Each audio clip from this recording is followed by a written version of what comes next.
Welcome everyone to the May 15th, 2024 Environmental Quality Commission meeting. This is an in-person and virtual meeting with environmental quality commissioners, commission members, EQC, sorry. We are here with Environmental Quality Commission members, city staff, and members of the public. So now for the roll call. So I'd like to introduce staff and EQC members present. And in the room, we have myself, Chair Headley, Vice Chair Schmidt, and Commissioners Hill, Kissel, McKenna, Meyer, and Puligui-Yopart. And staff present include Rachel Launder and Liz Tapia. Ms. Launder, would you please provide instructions to the commission and members of the public on how the meeting will proceed?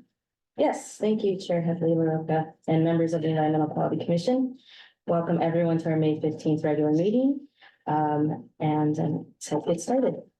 For our members of the public who are in attendance and wish to provide public comment, after the chair calls for public comment on the item you wish to speak on, please engage the raise hand feature if you are attending virtually.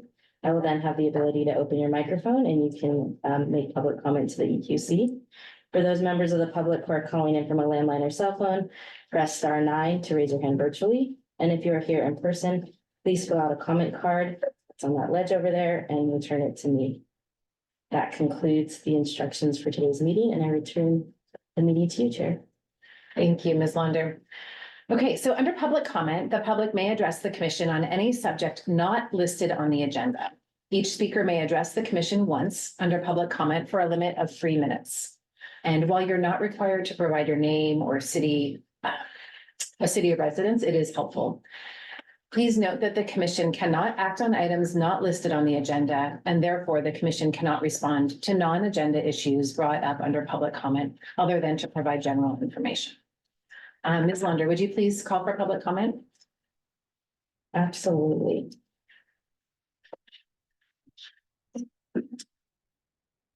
All right, for members of the public who are in attendance and wish to speak and provide public comment, please raise your hand using the raise hand feature at the bottom of your Zoom screen.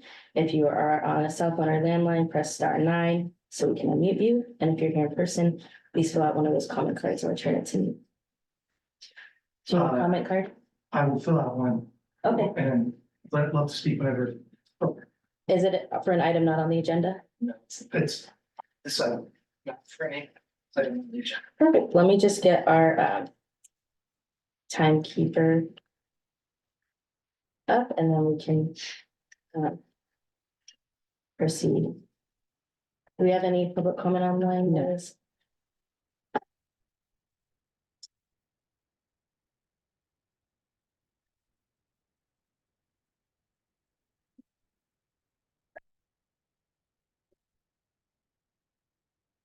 Go ahead.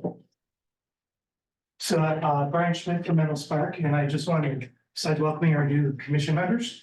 Just wanted to briefly mention, some of you know this.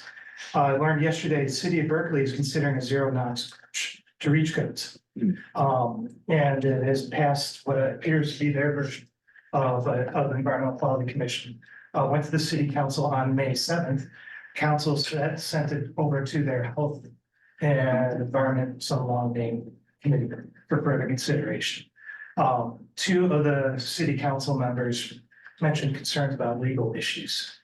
Today, I've reached out to staff there to tell them what the EQC has done here, and that we anticipate that the city council will be considering this issue in Menlo Park this summer. So the dual coverage approach might be something that's of interest to them. And I think it's just interesting that it's not just Menlo Park and Los Altos Hills that are looking at zero NOx. So I want Berkeley to know that Menlo Park is doing some really interesting things. That's it. Thank you. Thank you, Mr. Schmidt.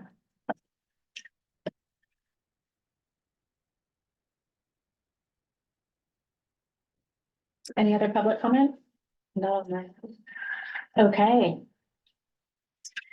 Proceeding then to agenda item D1, actually before that, we've had a request to swap the order of our agenda to do D5 before D4, so that our senior transportation engineer, yes? He's not on yet, so Oh. perhaps we don't switch the order, Okay, and if he joins, we can reevaluate.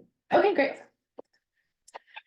We may be switching the agenda items to allow our city staff to be more efficient with their time, but we'll come back. All right, so agenda item D1 is to welcome our new commissioners. So Susanna Hill and Zach Meyer, we're really glad that you're here. And John McKenna, we're glad you're back with us for another term. Yay, all right, so this is an official agenda item. So do we have any clarifying questions from the EQC before taking public comment? Okay, well, do we have any public comment for this item, or would you call for it? Yes, Ms. Lauder? I'd love to call for public comment. For members of the public who are in attendance and wish to provide public comment, please grab a speaker card if you're in person, press *9 if you're on the phone, or mark the raise hand button on Zoom if you are attending via Zoom. We'll give that a second for folks to return cards, press *9, or to hit that raise hand button. Doesn't look like we have any public comment on that, Chair. Okay, well, we can open this up for EQC discussion. So if anybody has any other words of welcome they want to add, or if either of you want to maybe introduce yourself and maybe short, like what inspired you to join the commission, that would be lovely. Sure, I can go first. I just graduated from college on Saturday. Doing a master's degree at Stanford in the fall. I'm from Menlo Park, went to MA, graduated in 2019. Love my hometown. Wanted to be on this like 4 years ago, but it wasn't the right time, but I'm happy to be here now and give my very educated words of wisdom and to help Menlo Park be a shining beacon for sustainability. Awesome. We're glad you're here. Welcome back. Thank you. Hi, I'm Susanna Hill, lived in Menlo Park since 2021, 2001. Don't ask me quickly how old I am, I'll tell you I'm 20, just apparently in a fog. In any event, joined the EQC in order to be able to serve the city as I have on a couple other commissions. And also because issues of climate change are very near and dear to my heart. And I think this is where the real action happens at this scope, this scale, this level of government, county, city. So super thrilled to be here. Glad you're both here. John, did you want to add anything? Oh, no, just really glad to have you both on the commission. Really look forward to working with you and making progress on our climate action plan. All right, anybody else? All right, oh, go ahead. Welcome here. Yeah, happy to see you all. Even John, even Commissioner. Indeed. All right, well, that feels complete. We're glad you all are here. It's nice to have a full group of 7 again. So now agenda item D2 is to select a chair and a vice chair. So what we'll do is actually select a chair first, and then I'll pass the gavel over, and then that person will support us in selecting a vice chair. And this is a process, just to bring everybody up to speed, that happens each May. We appoint new commissioners to all the commissions in April, and then in May we rotate. So it's traditional and customary for the roles of chair and vice chair to rotate. And it's also customary for the vice chair to become chair. But, you know, depending on circumstances, they may not always happen. So it's good to, you know, make everything official. And if, yeah, let's see. What else do I want to say? When we get to it, because we have to do the public comments and all that. You can nominate yourself or someone else. And if someone nominates you and you don't want to be nominated, you can, you know, we'll give you the right to refuse if it's not a good time for any reason. Any clarifying questions before we open it up to public comment? Yeah. Would it be useful to briefly summarize what the responsibilities of the chair and the vice chair? Yeah, so the chair runs the meetings and the vice chair is available to step in if for some reason the chair is not there. And in addition to that, we work closely with city staff to make sure we've got all the agenda items, you know, that we're tracking all of that and that things actually get discussed and things move forward. So it's kind of a lot of behind the scenes So the organizing. update. Oh, yes. City council update. So that usually happens at least once a year, once or twice. And yeah, liaising with city council, which is not exclusive to the chair and vice chair. You know, all of us can be in touch with city council members, but yeah, if something comes up, you will be the person they contact. Thank you. Did I miss anything? No, I would just say the, like agenda setting calls we have are monthly and for half an hour. Yeah, they're easier now that we establish a work plan for the whole year. So it's kind of confirming that that's what we want to do and everyone's ready.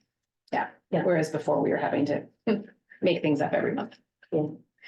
Yeah, so it's actually quite fun and you get to practice your leadership skills and herding cat skills and, you know, your parliamentary procedure skills. All right, any other questions? Can we call for public comment? Absolutely. For members of the public who are in attendance and wish to provide public comment, if you are attending in person, you could grab a speaker card on that ledge and hand it over to me. If you are online, you can indicate that you want to make public comment by hitting the raise hand button at the bottom of your screen. And if you're on the phone or cell phone, you can press *9 to raise your hand virtually. And we'll give it a moment for folks to press *9 to hit the raise hand button or to hand me a public comment card. I don't see any online or in the room. Okay, great. The one other thing I want to add is that being chair or vice chair is a great way to understand how all the inner process works. So when I first joined the commission, I became the vice chair and it was a great learning opportunity. So I would, you know, if you're interested in new or have been around for a while, it's a great way to dive in. So we can open it for EQC discussion, and then when it feels right, we can make a nomination for chair. I nominate Jeff Schmidt. So we have a second. I second it. Yeah, Okay, so I think we have our, Short discussion. and you're willing? I'm thrilled. I would be really honored. Thank you. great. So the nomination from Commissioner McKenna, a second from Commissioner Kissel, sorry. Would you call for a vote? Absolutely. Let me repeat the motion. So we had a motion from Commissioner McKenna and a second from Kissel for Commissioner Schmidt to become our new chair. Can we call for a vote? Yep. Okay. All those in favor? I, So moved. We won't go into the other opposed or abstaining. Okay, great, great. Well, here is the virtual gavel. Thank you. Are you ready to take over? Did you want those like blow up ones? Yeah. I guess so, yes. Is that the printout, Rachel? Yes. Am I supposed to take over right now? Yes, Oh, yeah. you're the chair now. There we go. That sounds official. Right there? no, I'm kidding. Oh, no, that was close. All right, so I'm not sure where to start, but why don't we, Now we take nominations for vice chair. which is the, It's on the. so do we? There we go, top third page. So, do we have nominations for vice chair and any discussion amongst the group? I would I'd like nominate to do it. Commissioner Kissel. I prefer not to, so I appreciate that, but I would counter. But Commissioner, Would you be interested? oh, This is a bad year. I'm going to have at least three trips to Spain this year. okay, but we have Commissioner Hill Be interested. would be I don't want to interested. step on any toes. I'm like the most junior. I mean, he's actually the most junior. Was anybody else hoping to? I would say John as well, not, no offense, but I don't know. this guy is the hardest working man in Hollywood, so I would say, Will you do it, Jim? yeah, if you would be willing. Yeah, I would do it, but I wouldn't take away the opportunity for you either, so, Have You have run you with it. done it before? You've earned it. no, Oh, I guess I assumed that you had. oh, no. Only my second years. Yeah, but, yeah, I'd be honored, but, I'd be happy. I know you, Yeah, Susanna, man. too. You. Definitely you. I think it does rotate pretty quick too. It could be No, just no like- worries. I was just Yeah. tossing it out because it seems like the kind of thing that many people might be kind of allergic to, you know, it's a lot of work. Do we have a motion? I'll make a motion. Can I make a motion? Yeah. Yeah, I'll make a motion. Can I second it? What's your motion? Oh, No, Commissioner McKinnon, if that's okay for vice chair? Is that, I'm supposed to say? it? Okay, and then do we have a second? Yeah. Okay, so we have a motion from Eric Schmidt. Nominating, or I guess, okay. Okay, yeah, nominating Commissioner McKenna for vice chair. And then we have a second from Commissioner Flugree Gilbert. Should we move into voting? All in favor? I, Motion passes. Congratulations. Yeah.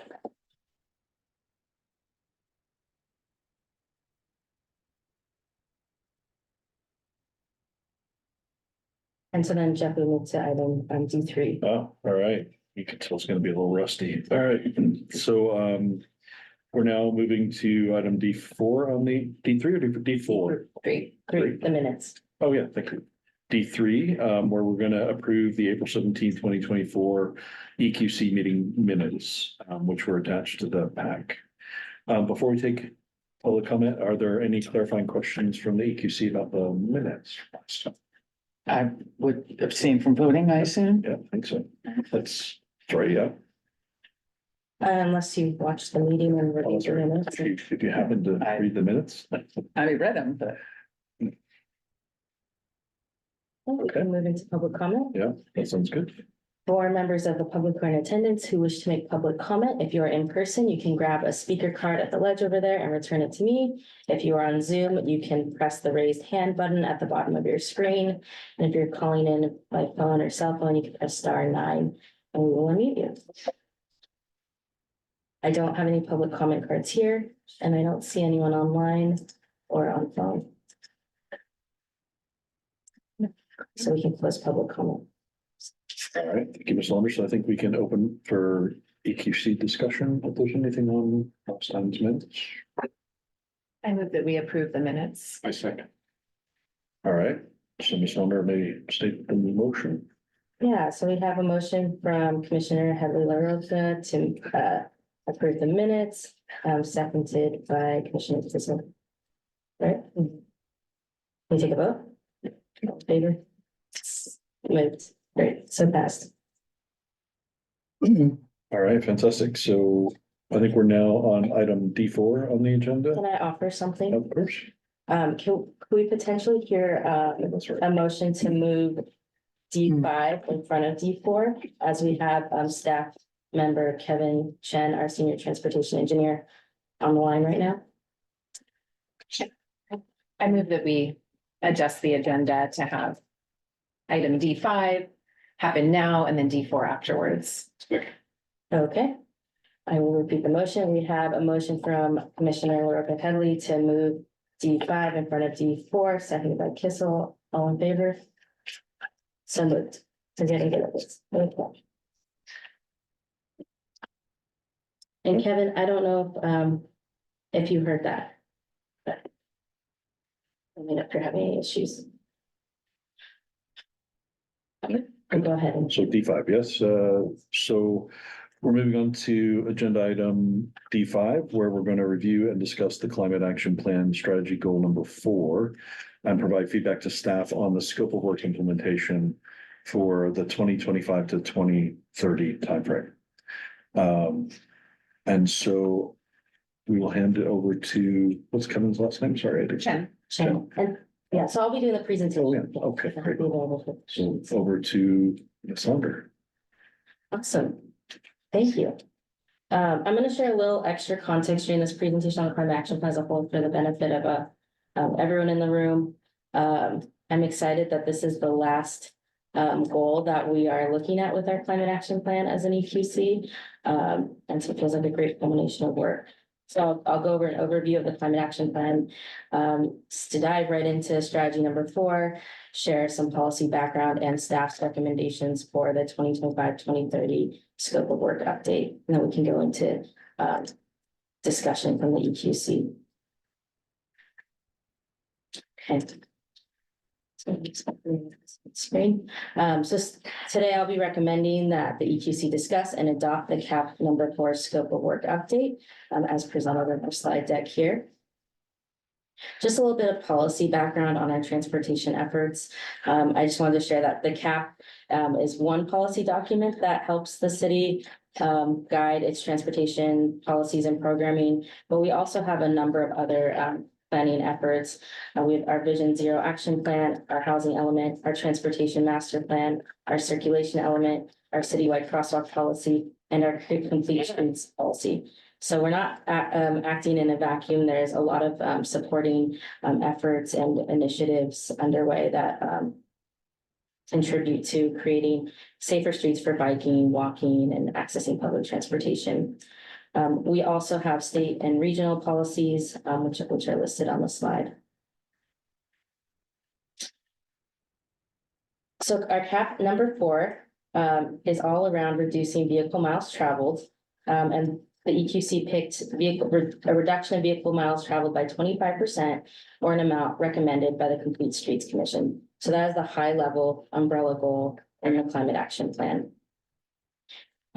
This was made because, as you can see here, transportation related emissions make up 48.2% of the community-wide total emissions. So it's a large part of the pie, and there can be a lot done within transportation to reduce our community-wide emissions and meet our goal of carbon neutrality by 2030.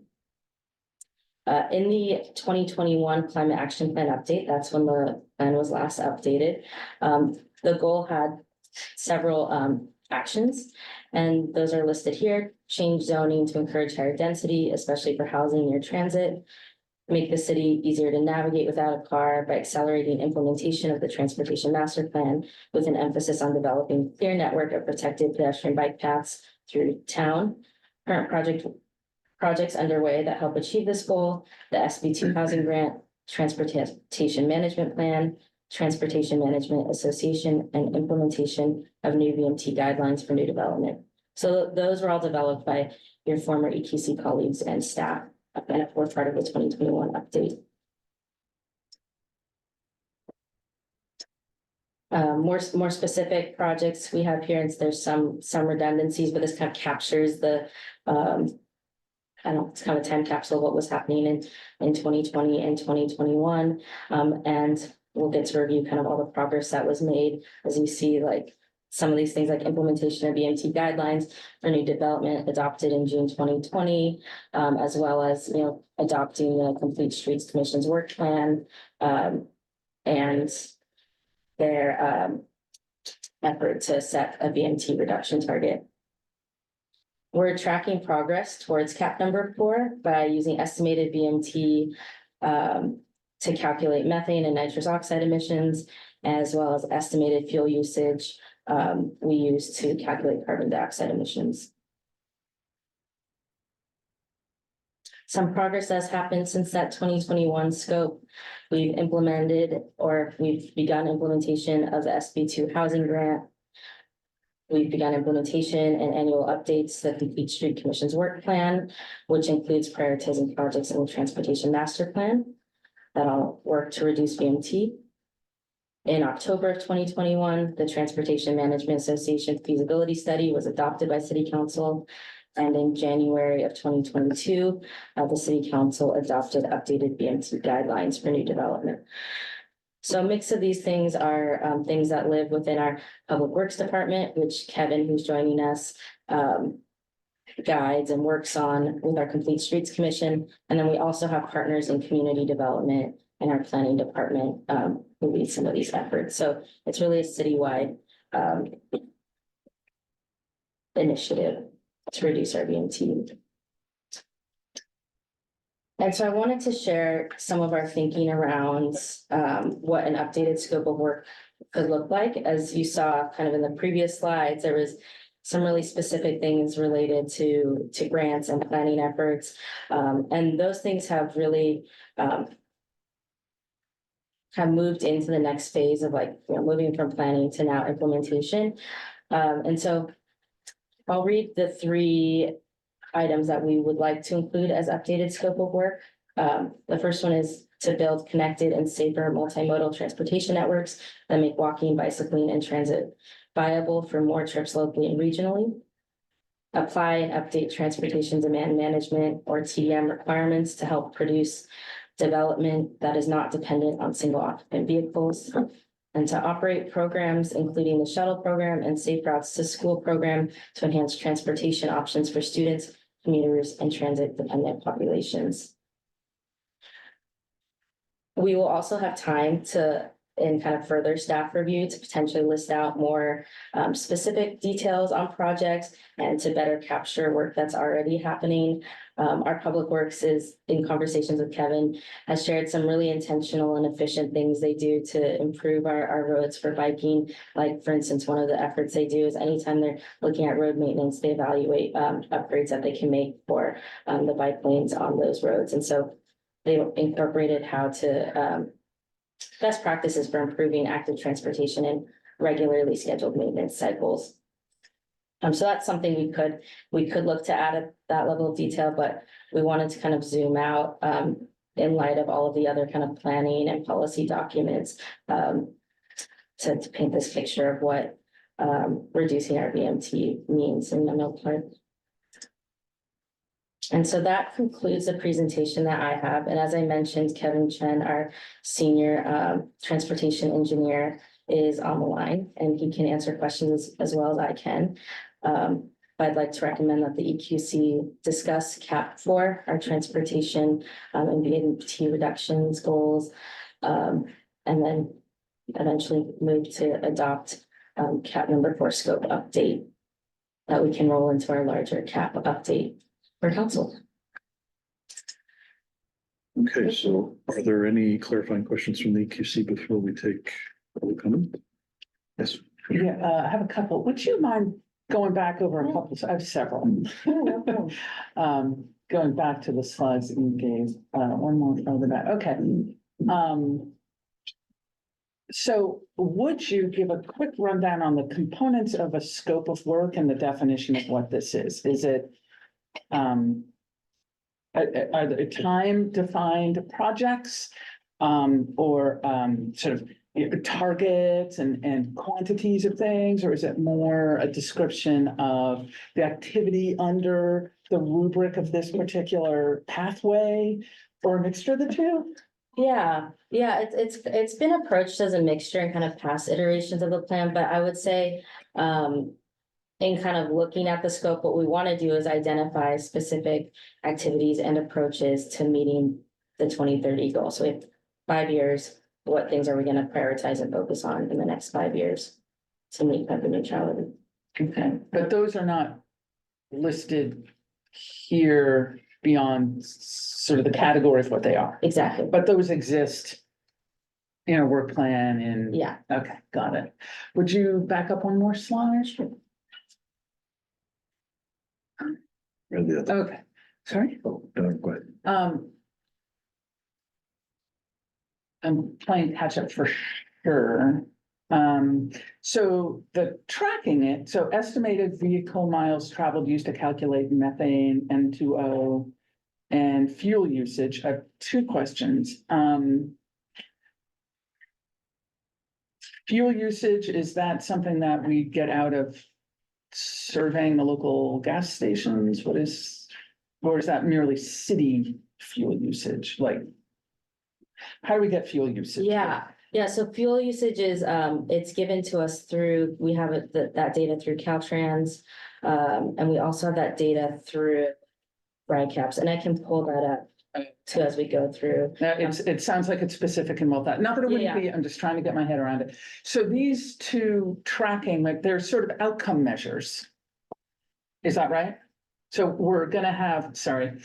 I'm so far behind in my clarification that I'm having trouble asking. So what I'm thinking is, when you say estimated VMT used to calculate methane and nitrous oxide emissions, what I'm thinking is, okay, we have a target for how much we want to bring them down, and we're going to measure our progress against that target with these 2 metrics. Yeah.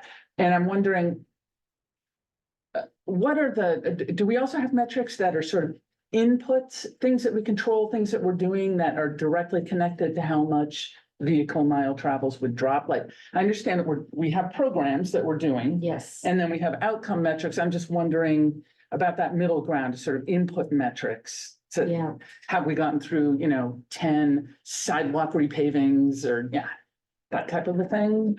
yeah, so we will actually get to talk about that at a later presentation, but that does go into, Yeah, we're talking about metrics yeah, tonight. tonight. Oh, good. Okay. But yeah, that is a part of the universe of things we do calculate and look at miles of bike lanes that we have in the city.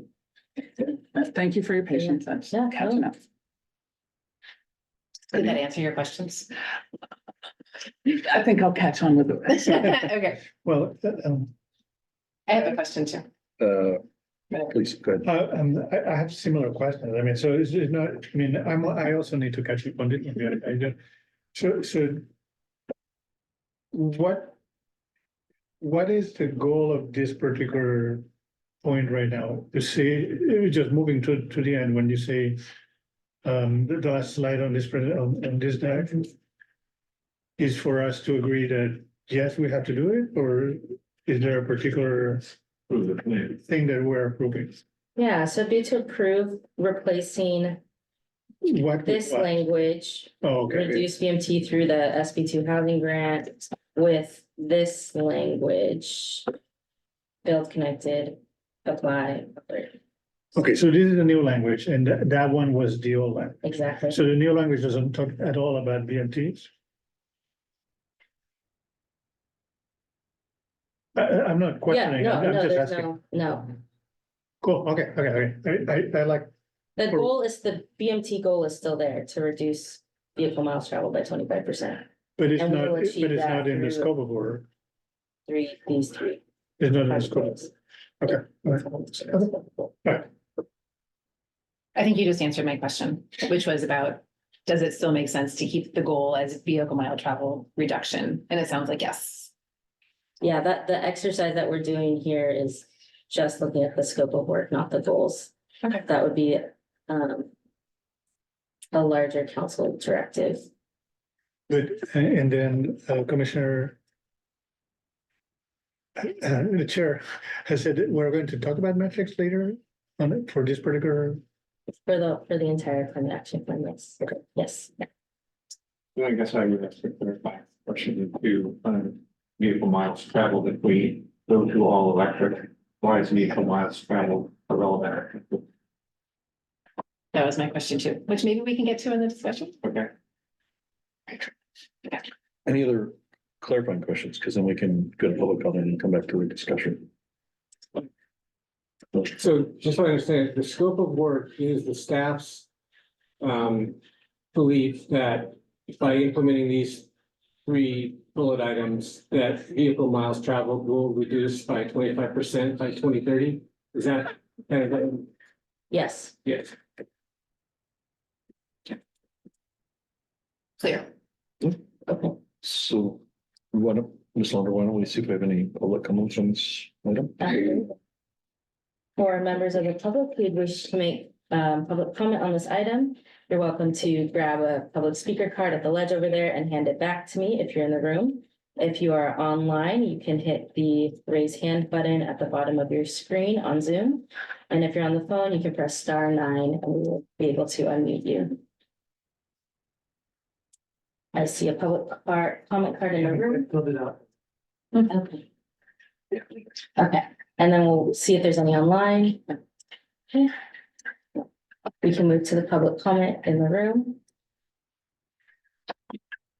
Hi again, Brian Schmidt from Menlo Spark. Couple quick comments, first of which, that building decarb is easy compared to this one. So I'm glad we're dealing with it. It's gonna be a long-term challenge for us. And a couple things I've been thinking about, one of which I'm not even sure we should do anything about. That's autonomous vehicles.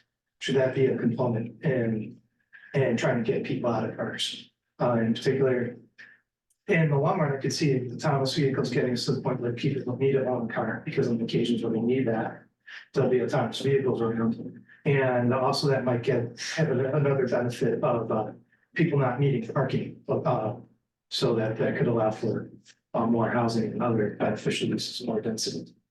I'm not sure if there's something to be done about this at this stage. Maybe we need a little more time, but it is something that someone to be thinking about. The other thing, I'm not sure if been integrated into this is seniors. Dealing with aging parents myself, and at the point at which people can't drive anymore. That's another component of land use thinking that I think I want to be drawn into this as how the city should be designed so that people that can't drive, can also thrive in the city. I don't know enough about this level to see if this issue, if it includes some type of incentive or desire for the city to incentivize better regional transportation, even taking stances on regional transportation issues. One that is happening right now is a proposal to widen Highway 101, to put an additional lane of traffic, which would have a north of here, not right here, but north of here, which would have a kind of a pulling pressure, encouraging people to, if you're driving north or you're considering going north, you should drive instead of taking the train or the bus. So should City of Menlo Park have a stance with something like that? And then finally, although this is probably extremely difficult, the most difficult thing is I'm wondering whether it might be useful at some point to have a joint meeting with another Menlo Park commission, like the Complete Streets Commission or the Planning Commission, to discuss some of these issues. Maybe that's a good place to address some. So some thoughts too. Thank you. And I will prepare.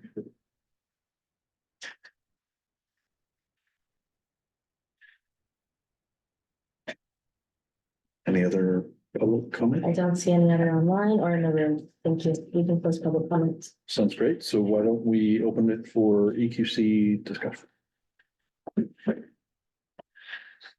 Also, maybe it's coming in a subsequent session and metrics, but I had an interesting conversation with the executive director of an organization called Cultura, which was founded here in Menlo Park. And their emphasis is on reducing fuel consumption. So, for example, they're doing a lot of research into what they call super users, who's driving those. And targeting how to get those high mileage drivers to convert to electric vehicles.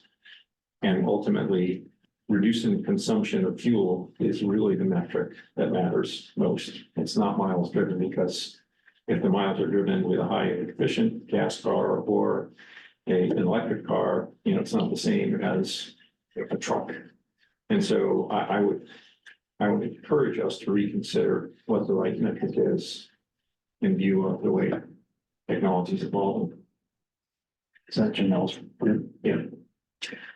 Are you talking about the metric or the goal? The goal, I personally don't believe vehicle miles traveled is currently the right metric to be used.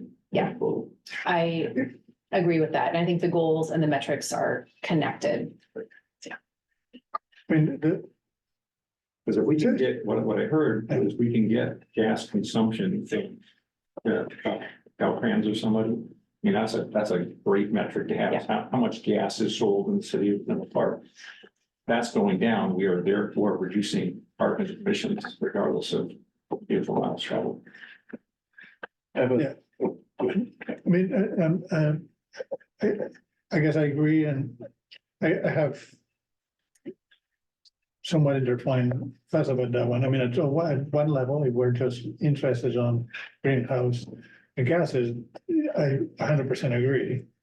If the goal was to also change the dynamics about how people are moving and interacting and stuff like that, then miles traveled by vehicle is a good metric to have.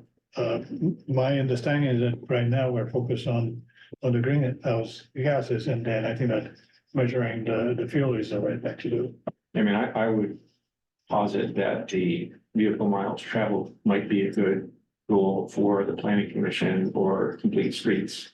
Yeah. In our charter, Yeah, I would advocate that we should. I would agree with you. Just one clarification though, and it's unfortunate we don't have Tom here because he's got the historical knowledge. So Janelle was part of the EQC. I do think that this was actually a precursor to some of this work I think it was really tough. These are my impressions and they're very fuzzy, but that it was tough to sort of make progress on that. I think the EQC group before us was excited about that and it sort of it didn't really advance much. And so I think this was the one evolution out of that. And I think Cultura actually had a really active, or was supposed to have a really active role in helping the city achieve that. And there's just some historical things that I think we might want to look at a little more closely just to make sure we don't lose out on the historical knowledge of what happened before, because I wouldn't want us to go down that same path again and end up in the same place. Is the only, and we should maybe go back and take a look and see what happened when it was more oriented toward Cultura. Well, just, yeah, whether it's Cultura or not, Or, yeah, it's the fuel consumption. fuel consumption we can measure, and Right. it's what directly contributes to carbon. So. And I don't know how you measure vehicle miles traveled. So to me, it's just like, this seems like such a logical thing that. Yeah, and with the move to electric. And how do you measure the greenhouse gases for that? It depends on how the electric vehicles are being charged. It seems like there are multiple dimensions. One is that obviously the city as a whole cares about the use and abuse of the street, not abuse, but the use of the streets and the movement of people around and zero, vision zero. There's also the greenhouse gas emissions from the use of any vehicle, regardless if it's public transit or private vehicle. And then there's also the direct fuel consumption that we're looking to minimize. And so I would guess that the shared metrics, instead of course, we wouldn't ask the city to start measuring more metrics than they can keep a handle on. Nevertheless, I wonder if we wish to hone in on greenhouse gas emissions rather than wear and tear on the streets, that we might try to offload VMT altogether unless Public Works is really into it. Well, then can I just a small time out, can I ask, Ms. Lunder, I don't think we don't have the ability at this point in time to change the goal. It's about the scope of work underneath the goal. But if there was an idea to actually change the goal, how would that happen? Or could it happen? Clarifying question here, following up on that one. There is the goal and there is the metric for the goal. Mhm. Logic would say that the metric of the goal should be attached to the goal, but that's just logic. I mean, you can have a goal that says miles travel and the metric can be gas, which is fuel, which it doesn't make sense, but it might be logical. I mean, okay. Yeah. I'll offer a couple of things. I just want to correct that the gasoline data is coming from the Air Resources Board, not Caltrans is providing the VMT, however. The other piece is sections 2 and 3, if we remember from updating those scopes, center around electric vehicles and charging infrastructure. And I wasn't here for those conversations, so I'd have to even maybe go back in the time machine and listen to those conversations, but just wanted to remind the group of that. So this one's really focused on reducing miles traveled, biking, walking, transit, less around electric vehicles.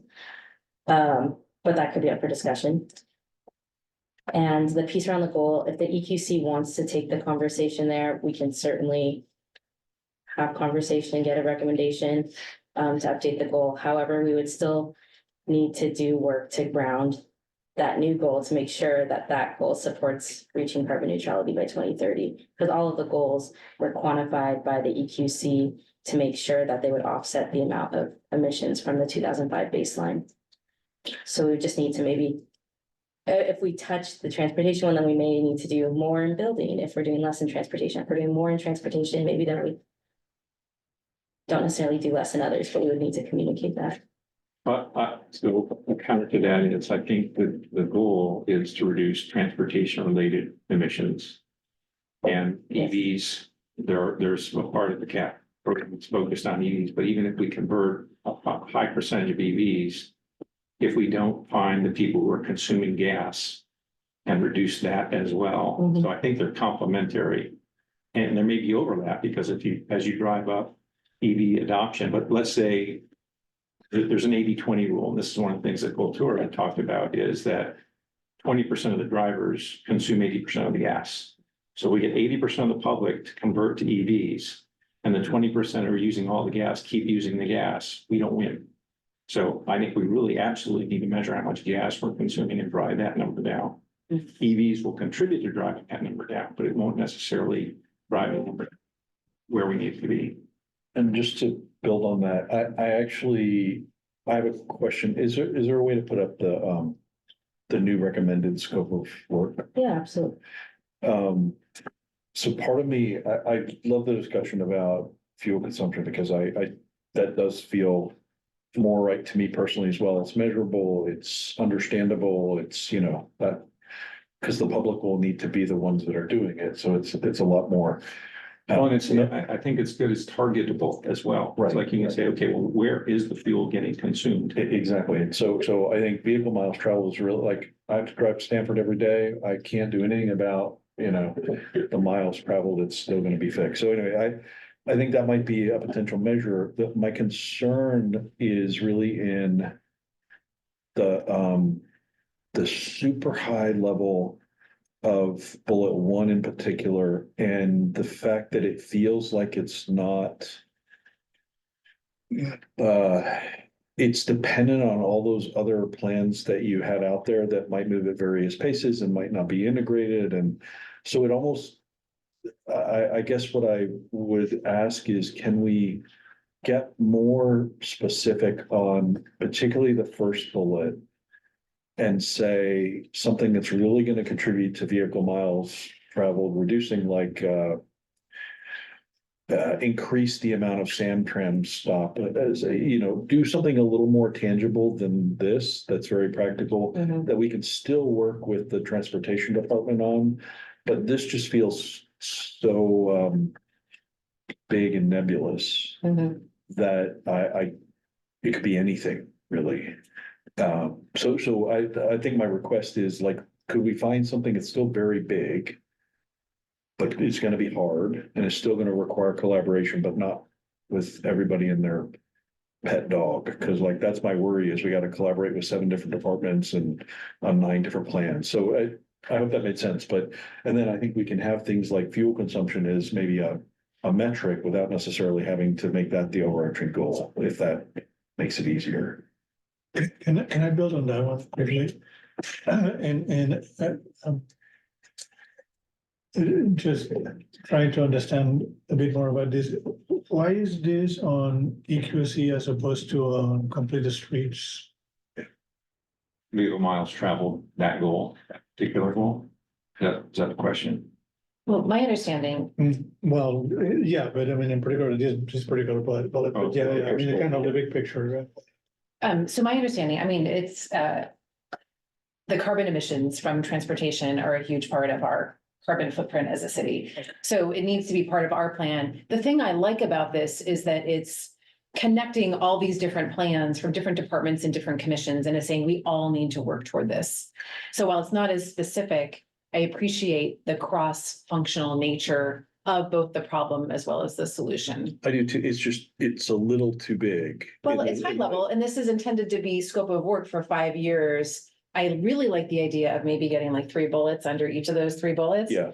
And maybe, and the other thing I would say as history is that caps 1, 3, and 5 were the top priorities for the it was 1, 3, and 5, not 4. So we haven't spent that much time on this since I've been on the commission over the past 2 years. And that comes from city council direction. So they may decide that there's a different, focus and priority, or we may keep it the same. But And sorry, and the context for this one would be that we would work with the other commissioners. Yeah. Or, and staff who are working, very hard on this. But I think it's nice that it's in the climate action plan and that we're thinking about it so that we're tracking. Yeah. But it's not been a thing that we've been deep in. But I also, to build on what Nancy's saying, I do like the connected piece. I'm not reacting to that. I think it's connected to too many, it feels too big and it's connected to too many pieces. So I'd rather see it connected to, if it's vehicle miles traveled, I'd rather see it connected to transportation and have a strong collaboration with transportation. Love the complete streets work, but like, let that kind of be its thing, because bicycling and walking and other things will happen as a result of this, but it feels like we're underrepresented in the vehicular side of, sorry, I guess bicycles are vehicles. How am I trying to say this? The public transportation piece, it feels underrepresented in a lot of what we do. And if we can make this a little bit more about modes of public transportation and working hard on those, and letting walking and bicycling and other things, be a potential secondary benefit. Like, I wouldn't want this to turn into, the Middle Avenue project or, I mean, it could, it's so broad, like it could be interpreted that way. So I'm just trying to narrow it to a focus on public transportation.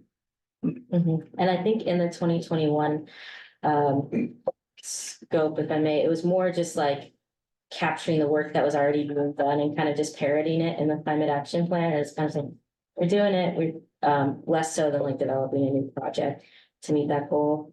And I had a slight identity crisis as I was putting this together, because thinking that this is a city document, it's not the EQC's document, it's not even the sustainability team's document. So we all kind of, as a city, abide by the policies and programs within it. And so it was getting a little tricky when it's like collaborate with the Complete Streets Commission. It's like, well, we are one. And how we apply the climate action plan to our work.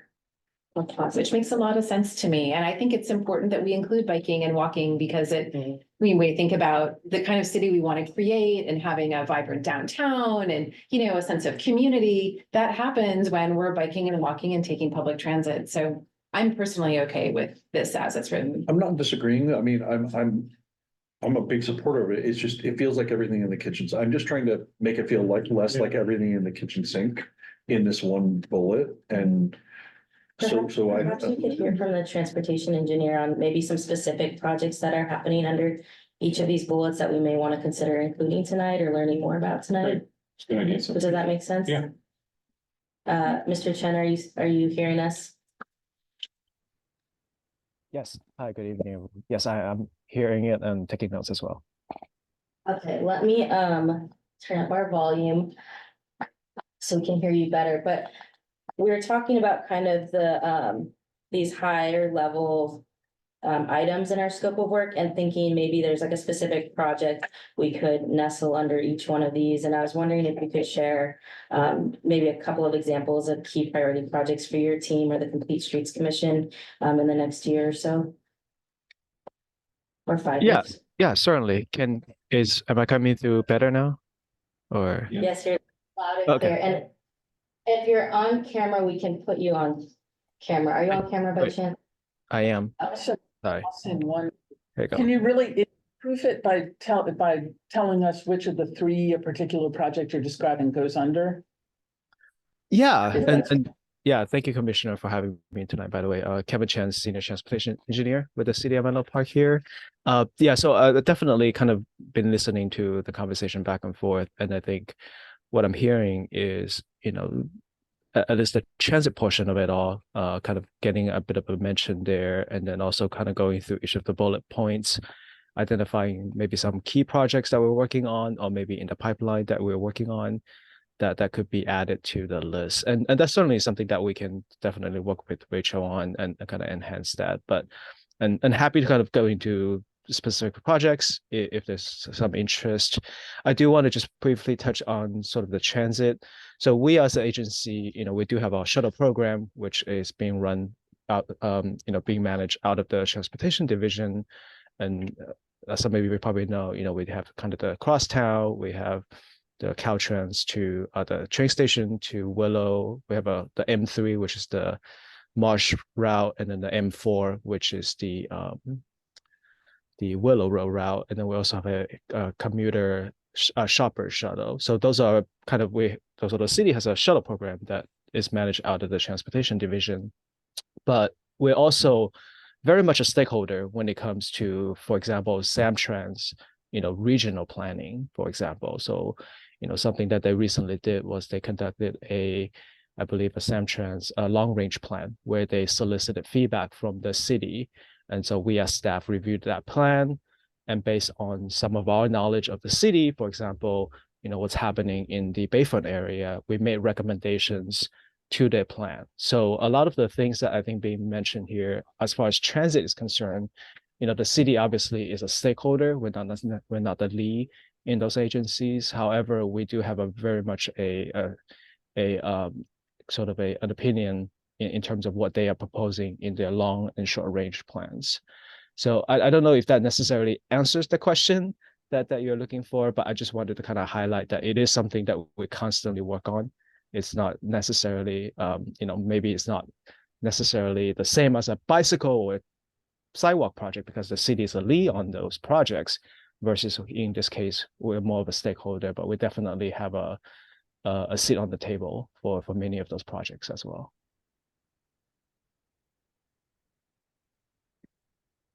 Thank you, Kevin.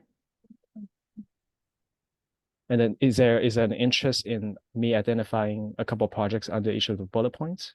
Is that what I'm hearing as well? Yeah, particularly transportation demand management requirements, anything under that? Because I understand the shopper and I understand Samtrans, that middle bit I'm a little fuzzy on. Yeah. So in this case, the second bullet point, which is the update of the transportation demand management requirement. So that one really has to do with development projects.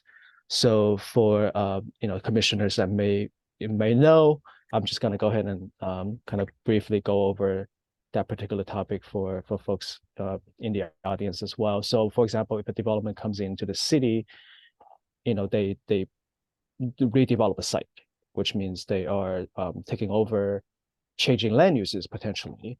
And as part of the requirement for that development, they are required to have a TDM plan. So, and many of you know, a TDM plan, the goal of a TDM plan is to reduce single vehicle drivers. So, and as the city, we have our own policy when it comes to a TDM plan. The county also has their policy of a TDM plan for developments, and that generally is broken down based on size and location near transit, and that usually dictates what's the percentage that they need to reduce. So the city is actually in the process of updating our TDM guideline to match the county's guideline.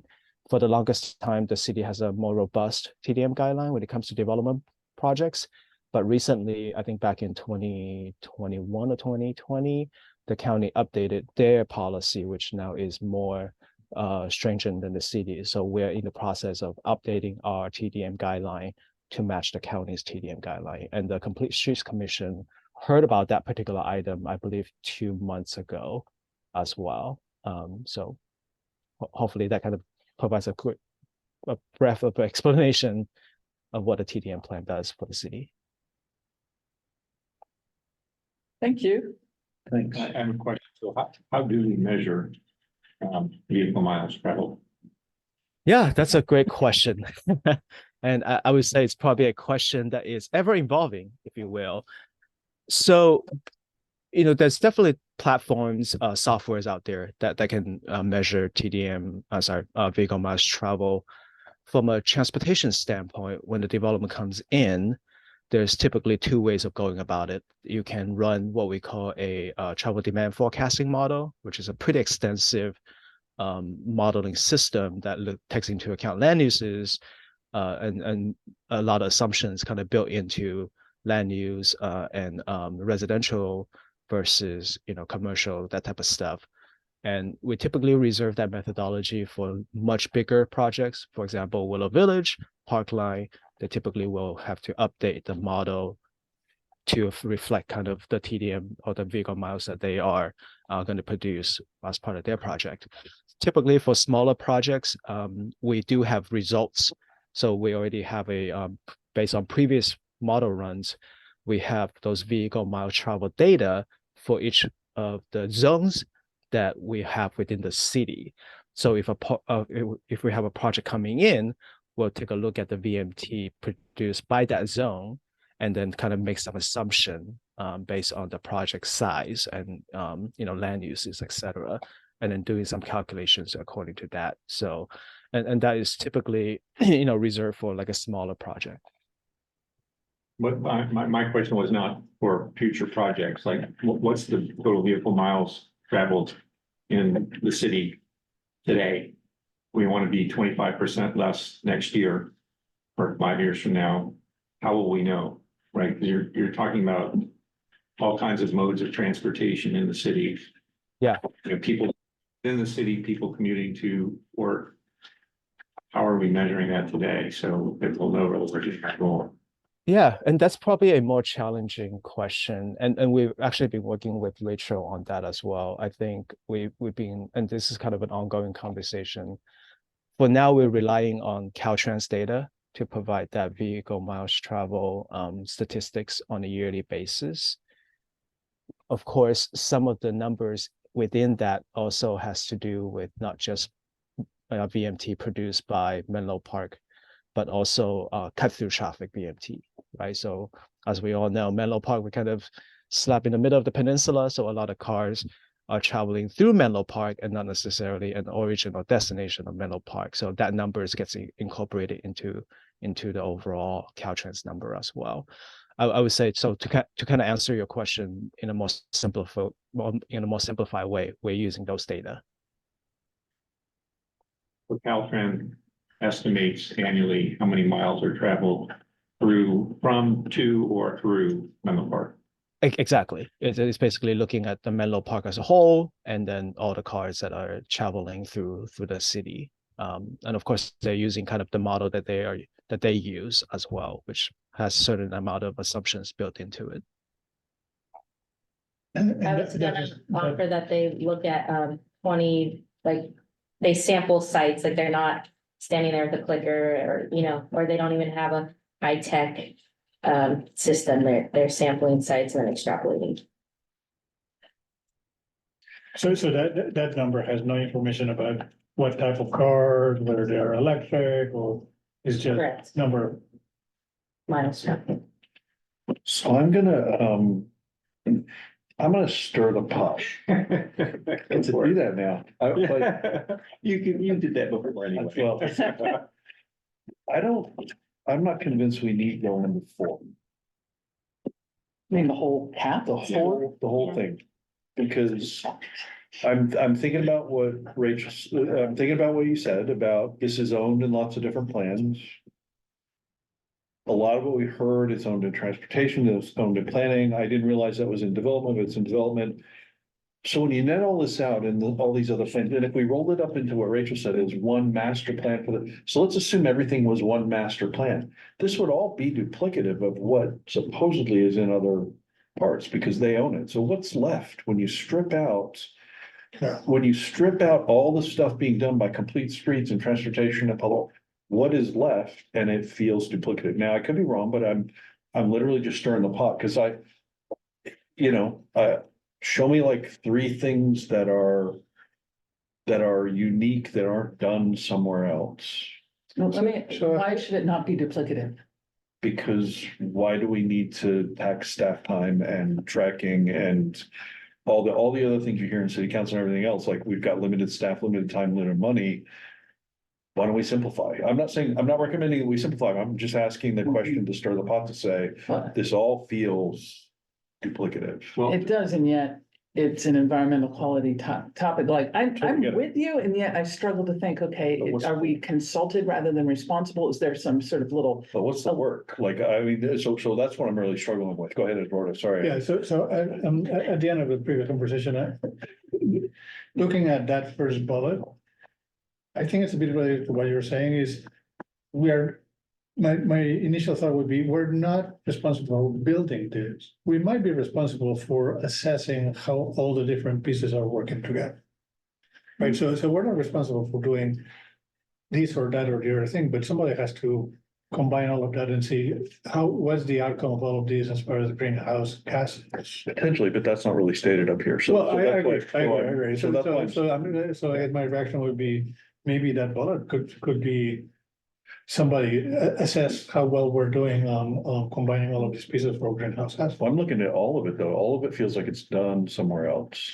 So that's what I'm struggling with. Is this plan, is the entire climate action plan just for the EQC? Is it for the whole city? Because I would offer. For the whole The only, yeah, so the only reason why, I guess I'm kind of lining up against you, but, we'll see. So the whole reason for trying to track things like fuel consumption, even if the inputs and the drivers of that reduction live in complete streets or what have you, the fact that it's being tracked and is important to other people in the city is something we're responsible for. Like the reason why somebody is working to implement safer multimodal transportation networks is probably because city council instructed us to make sure that the carbon footprint of the city is reduced, and this is an input to it. So therefore, we're checking to make sure that it's happened. And I think there is some benefit to having it be in the climate action plan, because then it means it's something that we can talk about. And if we have opinions on it, we can agendaize things, we can create a subcommittee, we can do additional research, we can make recommendations to city council. If it's not in the climate action plan, it's kind of,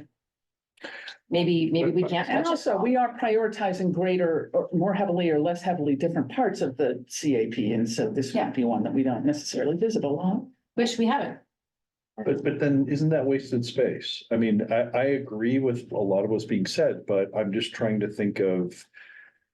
You only get so many shots on goal, and I would hate to waste any cap goal. With like, oh, well, we never really need to talk about this one. You know, that like, I would so much rather see a cap goal that has to do with gas consumption. Yeah. Because vehicle miles traveled might be relevant for the ethos of the city, about parking, about accessibility, about building community. That's all great. If you want to do vehicle miles traveled for that, it has very little relevance on EQC and carbon output. and I'd be okay if it's measured by, oh, sorry, just to build with that, and then Yeah. please, I'd be okay to your point about measuring. You know, let's make one of the things to be that those teams have a certain kind of measurement. Like if the whole capital is just dedicated to making sure they're all doing their work and they're all measuring it, that just feels very light to me. So that's why I'm stirring the pot a little bit is, I agree, I want to be able to discuss this stuff and make sure it's measured, but better to measure the transportation department's output of a program that they're driving and make sure it has climate elements to it. Sort of, that's not what this feels like. This feels like it's sort of a veneer over not many projects that we're doing. And I'm not trying to be negative. I'm just trying to be totally honest. It's like, tell me the 5 pieces of work we're gonna do that aren't being done somewhere else. That's what I'm struggling with. Yeah, go ahead. Can I try this one? I mean, let's say that we started as, here's an exercise. Let's say that we start fresh, right? And we're asked to define what cap floor should be. And see whether it makes sense for us. So I think my take, I'm thinking not very well, but in real time, but it would be along the lines of what Commissioner Kissel is saying is something along the lines of what's the contribution to greenhouse gases for this space? The space is transportation, big picture of transportation. And our goal would be, let's try to reduce that in a substantial manner. Right? And that includes all of these things. I mean, all of these bullets in here are related to that one. It's not our responsibility to implement the bicycle and stuff like that, but our goal would be, how can we reduce greenhouse gases by using all of these levers? And it would be our responsibility to make that happen one way or another. Well, so, yeah, because I think it could be complementary to what we're doing with EVs, right? So we're gonna drive EV adoption, but that's not gonna solve the problem all by itself. Right, because if all we convert are the people who are commuting 3 miles to the shopping center and back, and the people who are burning all the gas, continue to burn gas, we don't win. Right. We gotta find a way. So I think what we need to say is, in addition to what we're doing with EVs, what else do we need to do to drive gas consumption down? And those should be the bullet points. Right, and even more than this is that even if everybody's using EVs, if they are charging when the electricity is produced from non-renewable sources, that's not helpful. So in principle, we should also be looking at the EV charging plans, right? It's like, that would be one piece of that story that would belong on our side. It's like, PCE. well, that would be safe. Well, and That also would I be would done offer, with even if it 50. is 100% dirty, it's still better than tailpipe emissions. Yeah, Thank yeah, goodness. I agree, Yeah. but what I'm saying is, I mean, that's the kind of thing that we would be responsible for, is trying to put together all of these pieces. So, yeah, Commissioner Hadley. I just want to remind us all that we're not really responsible for anything. We're responsible. I mean, we are responsible for making recommendations to city council about, you know, everything under the purview of the EQC, but we're not actually implementing anything. So we could make the same argument about CAP6 because we're not deep in, you know, the conversations with One Shoreline about how to protect the sea level, but yet it's still an important part of the climate action plan. Okay, so And we want to keep it front of mind, like this is an important thing, especially for the folks who live closer to the bay, and we need to keep an eye on it, even if we're not spending a lot of energy. Okay, so I want to build on Jeff's point, which is the CAP plan in totality should be addressing how we reduce carbon. Yeah. Production, okay? We have EVs, EV charging, we have home electrification, gas, solar. What's missing that's causing gas to be burnt?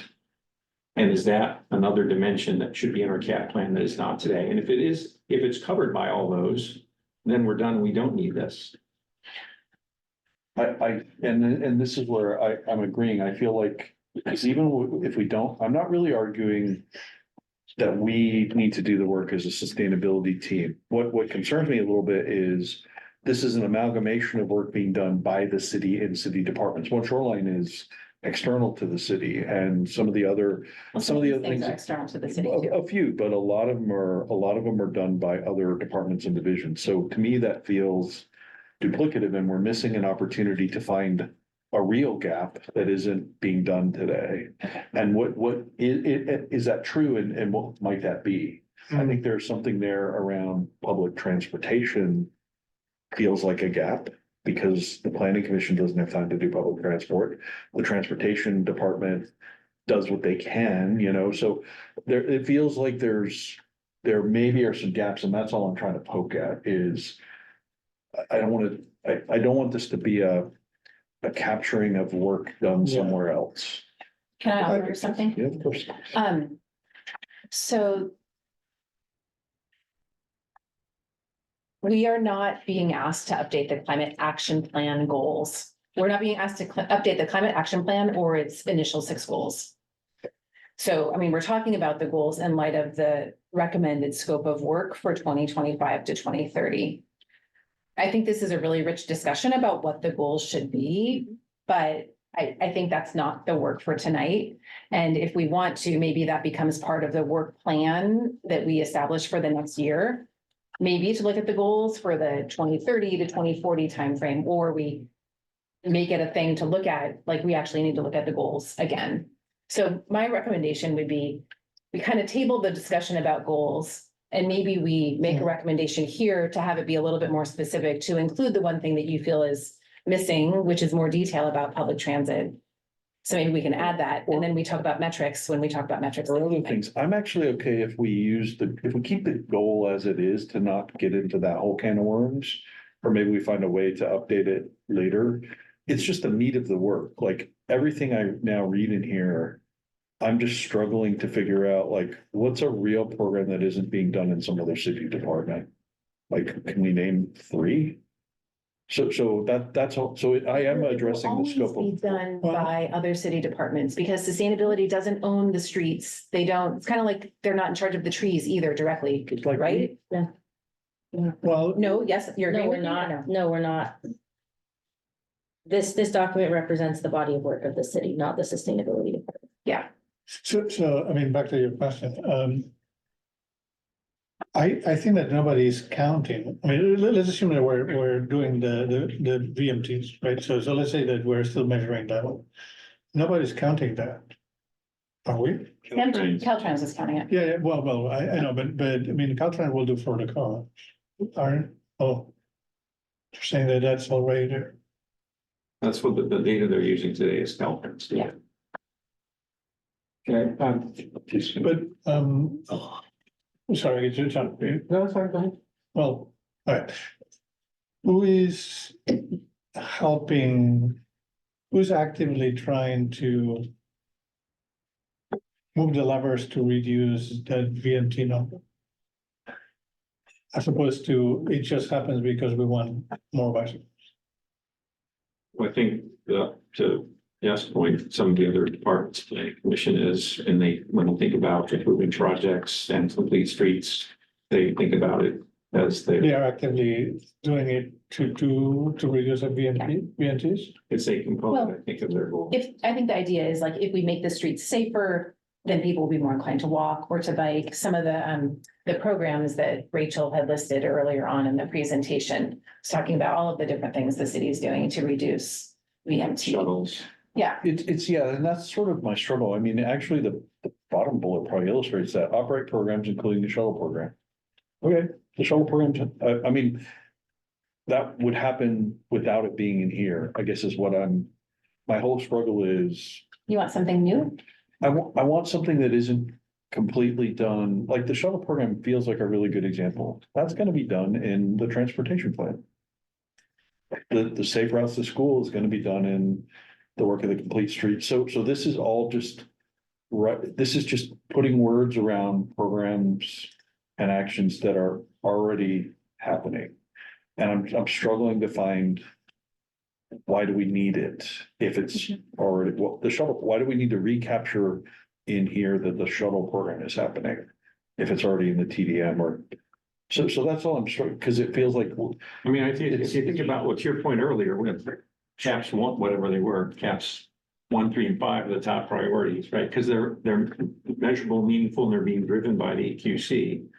We are specifically recommending programs to drive adoption of EV charging, EV vehicles, and home electrification, solar programs. Those are all like EQC driven for initiatives. John, I didn't want to lose your comments, are you? I was just gonna say that I value this goal. I think reducing vehicle miles traveled is a proxy for reducing gasoline usage. And yeah, I think the climate action plan document is just a guideline for what the city can do to reduce emissions. And I think, you know, adopting EVs and more chargers, like we need that, but there's still a lot of gas powered cars on the road and will be for the next 5 years. So if we're also looking at ways to reduce vehicle miles traveled, then that is going to help us get closer to our climate action plan goal. So I think it's important to keep it in here. And I think it's a good discussion about like, what should the strategies be? As I look at the updated scope of work, I think these are all things that will help reduce vehicle miles traveled. So for the most part, I'm supportive of what staff is recommending, and I believe that this is a worthy goal to have in the climate action. I concur. And to me, there's no harm in having a description of all of the things the city is doing related to this goal that connects with our goals. You know, I don't think there's any harm done by having this here. And in fact, I think it's helpful. Is it? I mean, so that we all know that we're all tracking, right? The climate action plan is talking about something much bigger than just our little world. And it's a city document, and reducing VMT through these programs, as well as gasoline usage.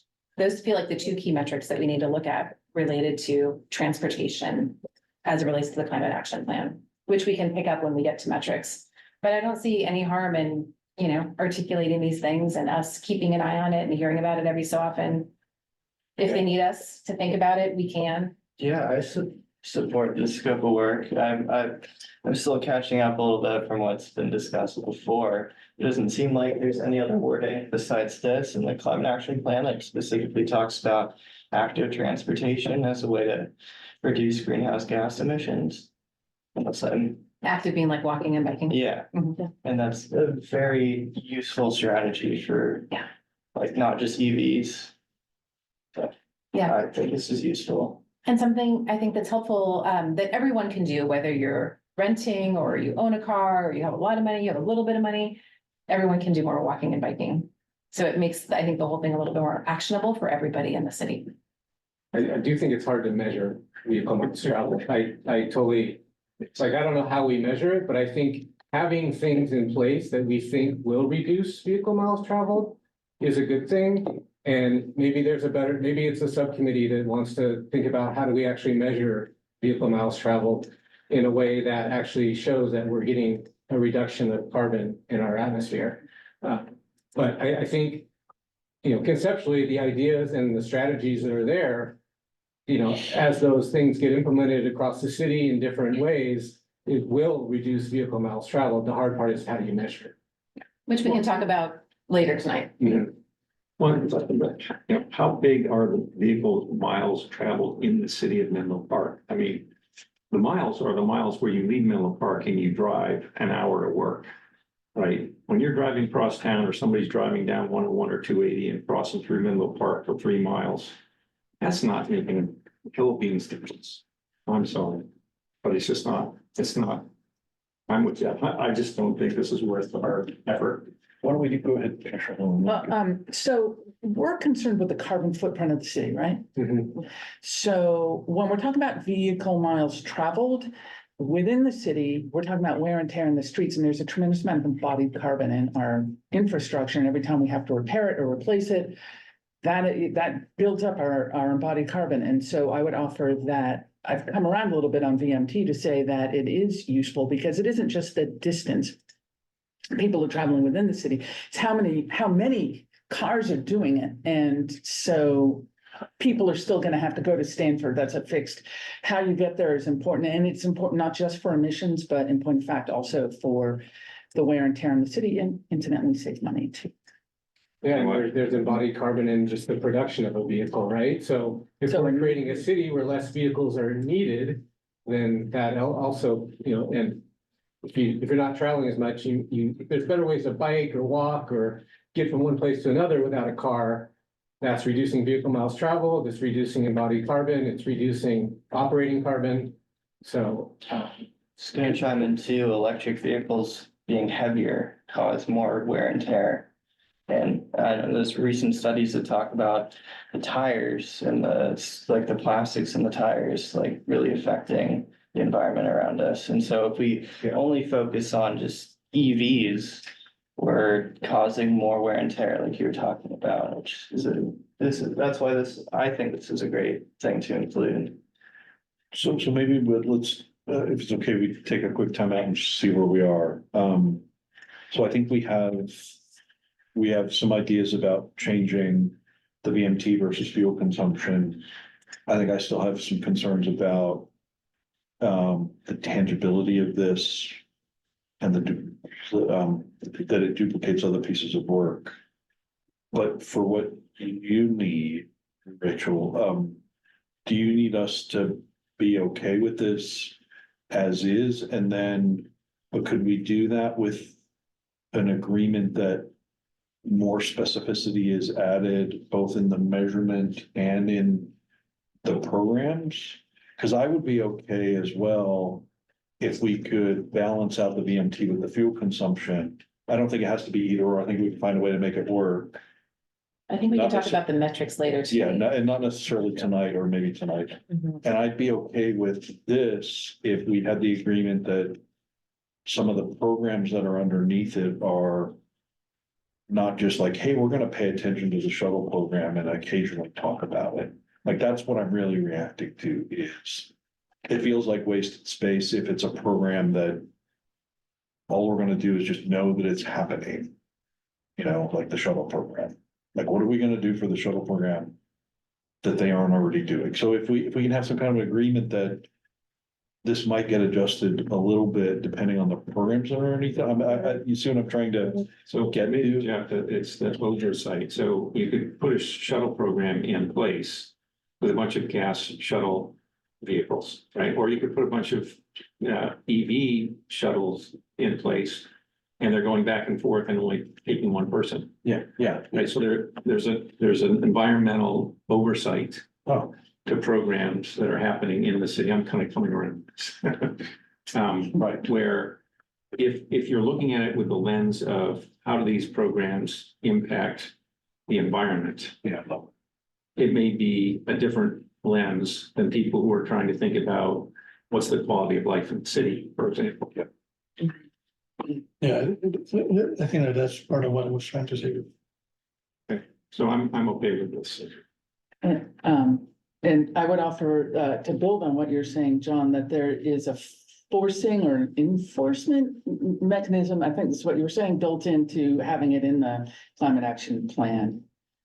Yeah. Because it's our lens. And there's nothing stopping us from being able to get specific about that. We're noting something that actually it sort of lives elsewhere. You know, we can sort of asterisk it as this is something that's important, but it's being actively managed by Complete Streets or what have you. I mean, you can just. And I'm okay with that too, and I will come to you, but only because as long as I like the idea of looking at it through a different lens, because that's what I've been struggling to get to is just like, there's a shuttle program, yay, it's gonna run, like that feels like wasted space. But if we look at that and we have an interaction with the transportation team to make sure we know and we can talk about, okay, are they electric shuttles? When's the upgrade for the electric shuttles? There's just a lens to this that has felt missing is probably more what I'm getting to.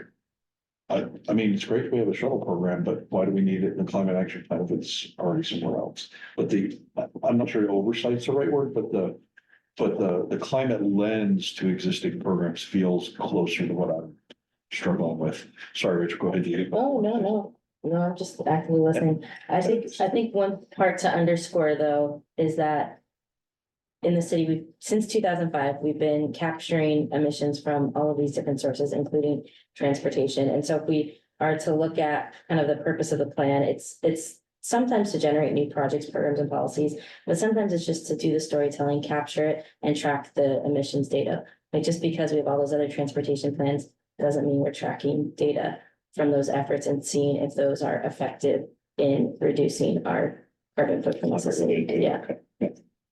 So it helps me to understand this in the context of the big cap. So if I look at the cap and then I look at all of the 1, 2, 3, et cetera, then there is this an assumed context on this, which is to reduce greenhouse gases. But if I look at these bullets by themselves, they don't say anything about it. Right. Yeah. So maybe just adding something of that context in here, then it makes it clear that we do all of these things in the context of reducing greenhouse gases. And then when we look at each one of these things is, well, Yeah. build this thing, but the goal is, Yeah. so it has to be looked with that context. I don't think that's necessary because it is the scope of work for the climate action plan, which is already assumed. And I move that we approve the updated scope of work as recommended by city staff. And that was for me. I mean, to me, it helped to actually look at the context and say, okay, we're not talking in Right. specific, we're talking about fitting it in there. Okay, so I'll repeat that motion. Just a quick question. I actually can't recall exactly what the wording of cap 4 is. Reduce VMT by 25%. So that's actually, okay. Yeah, that's. All right, thank you. Before we sorry, that happened before. Just a quick question, will we be able to modify that with more You can make a specificity? friendly amendment. Well, I would make a friendly amendment that we do that with a bit more specificity about which programs we're talking about and adding the climate lens to it. Mhm. Because as is, it still feels super generic, but I like where we ended up where, and we'll come to the metrics, I think, later, but yeah, I would like to see more specificity on which program, so it doesn't feel like kitchen sink. And also adding the climate lens to those programs, if everybody would be amenable to that slight. One more thing in support of VMT, it actually might be one of the most important goals because solving climate change is not everybody getting out of a gas powered car into an EV. It's changing the way we get around, be more active mobily. So as I think about it more, I think it's actually a really important goal to have a plan. For, yeah, I was gonna type out the motion and share it. Does that make sense? yeah, and then we can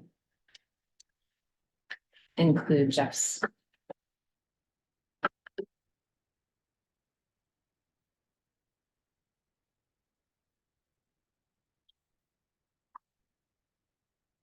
So this is now, well, we can't see it yet, but I promise we'll get there with the font. So we had a motion from, You can just do Headley. That's fine. Michael and a second from McKenna. Okay. It was to, oops, sorry.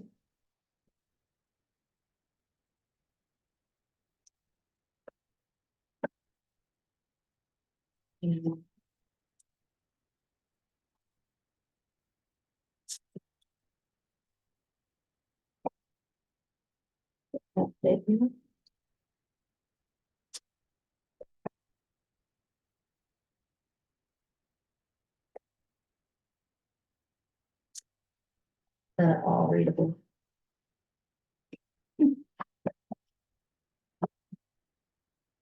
Yeah.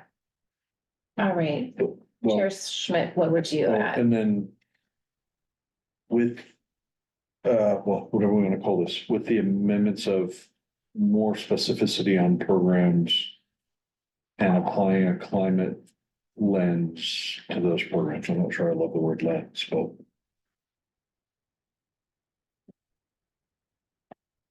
will that make sense?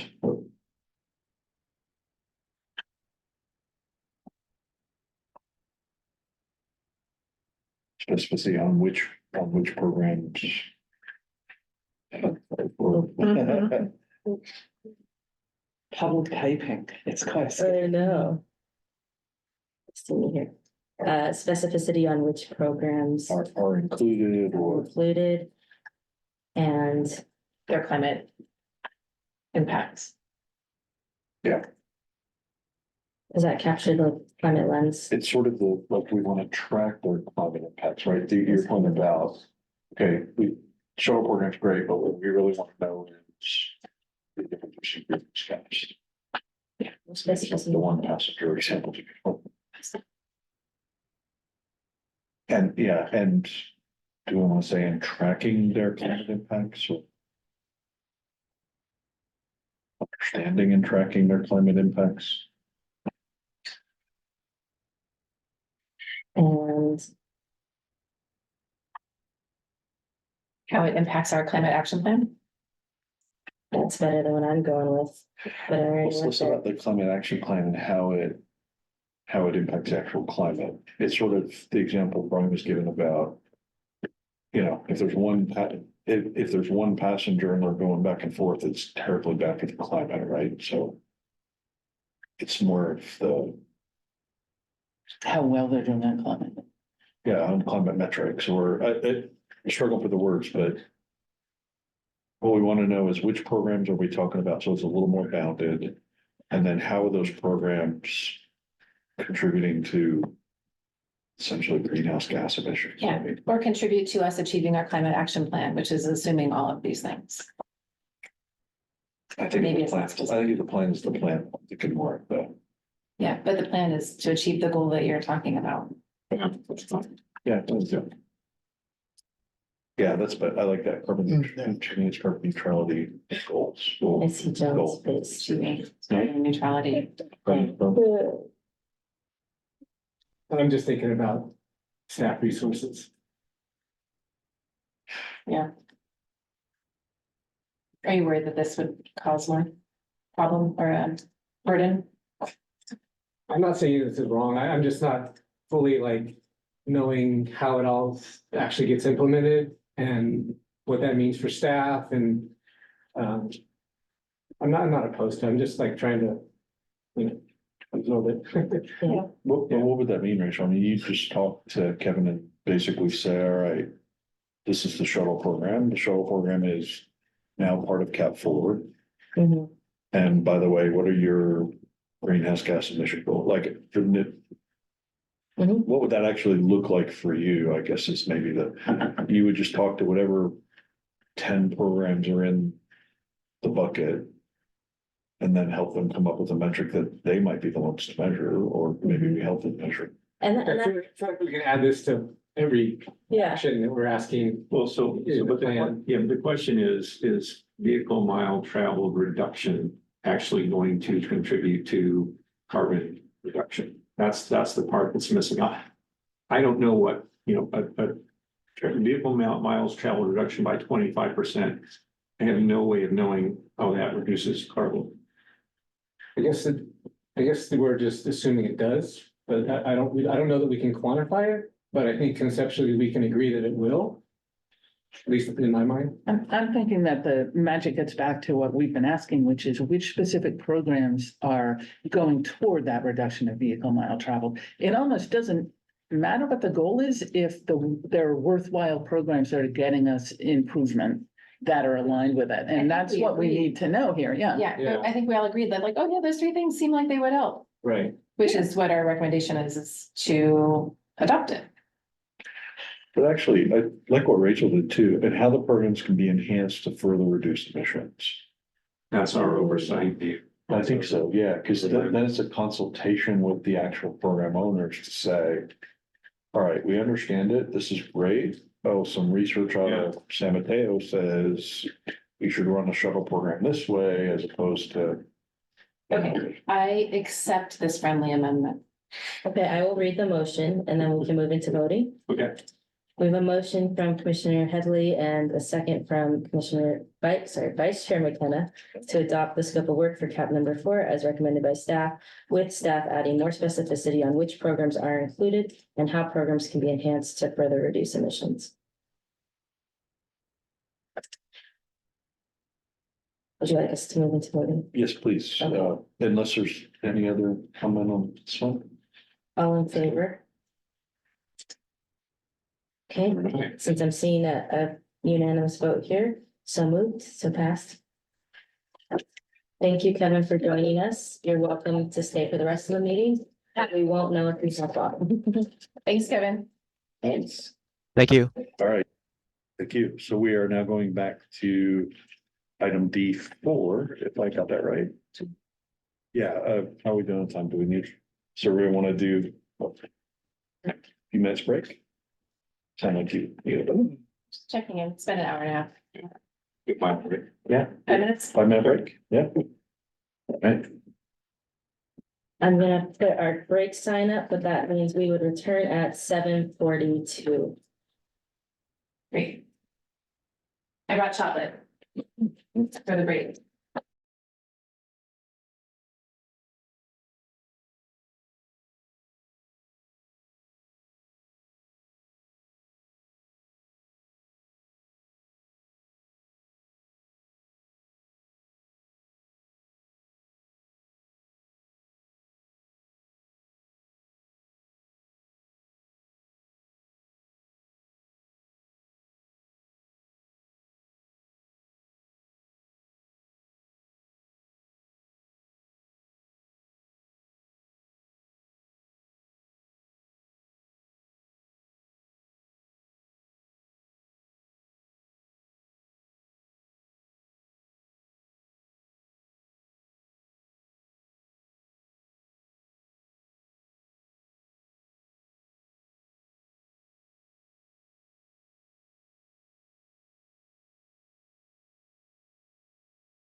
Some pick back up. Okay, excellent. Welcome back, everyone, for our fans at home. So agenda item D4 is up next, since we reversed the order, where we're going to discuss the EQC's 2024 and 2025 work plan that'll be submitted to the city council. And so we have a presentation as well. Is that you, Ms. Mundry? Yes.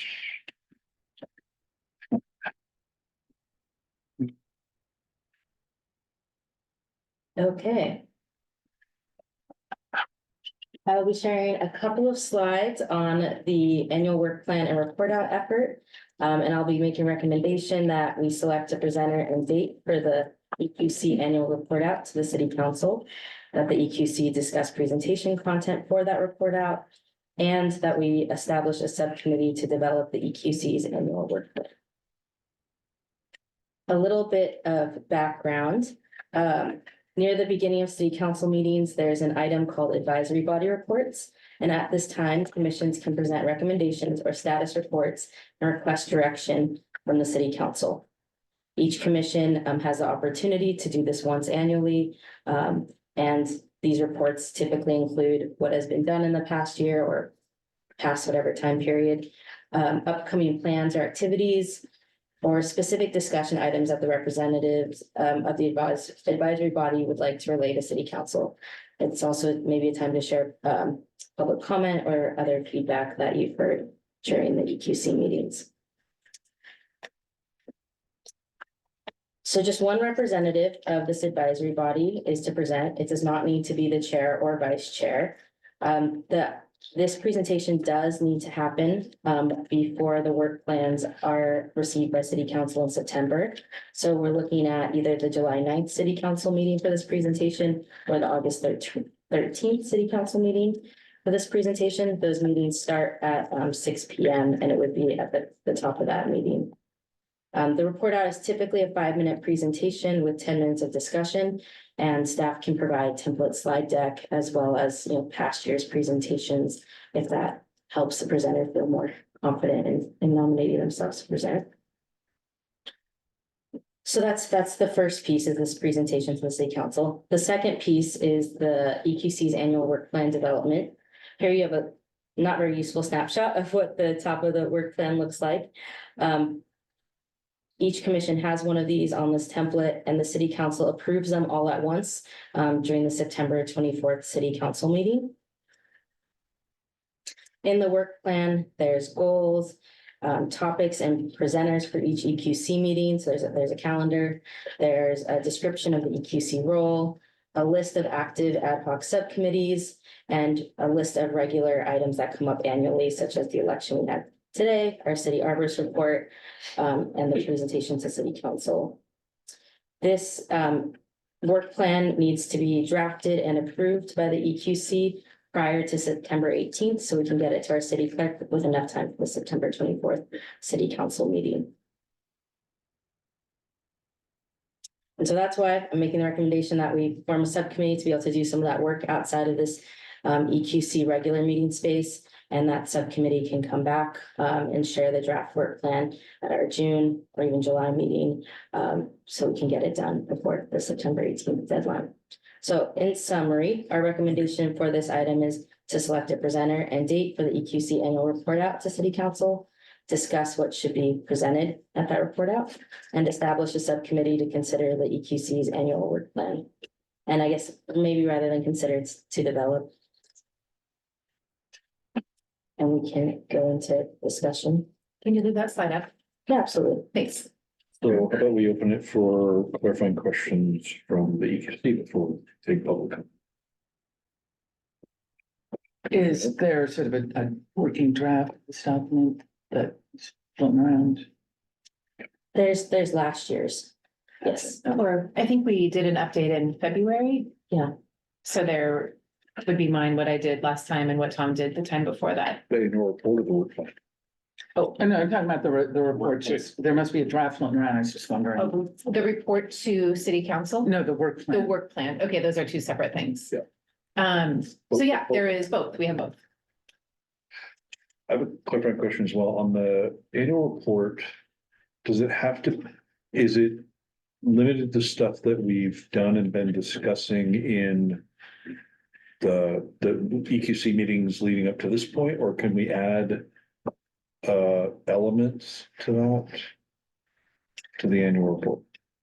I can share based on my past experience, Yeah. is that it needed to be in only what happened officially as EQC business. And we could only include comments from the public that were made at EQC meetings. We couldn't include other feedback that we'd received from other forums. So if we wanted to get something in the annual report for this upcoming one, then we would need to maybe make some kind of a motion during this meeting or the next, given the timing, or is it too late? Like it's only capturing what we've done so far? In the annual report out, you can share future planned activities, but it'd be something that the EQC's determined as a group they We want need to, okay. take on. If we wanted to do something like that tonight, would we do that in the reports and announcements? Correct. Okay, good, thank you. And that action would just be to agendize it for a future meeting. We can't have discussion or make decisions on things not on the agenda. Are we in clarifying questions? Yes, sorry, any more question? No, so why don't we move to public comment, Ms. Lundgren, if we have any on this item? Absolutely. For members of the public wishing to make public comment on this item, there are comment cards on that ledge that you can grab and return to me if you're in person. If you're in our virtual space on Zoom, you can hit the raise hand button at the bottom of your screen. And if you're on the phone, you can press *9 and we can unmute you. I don't see any public comment in the room. And there's none online or by phone.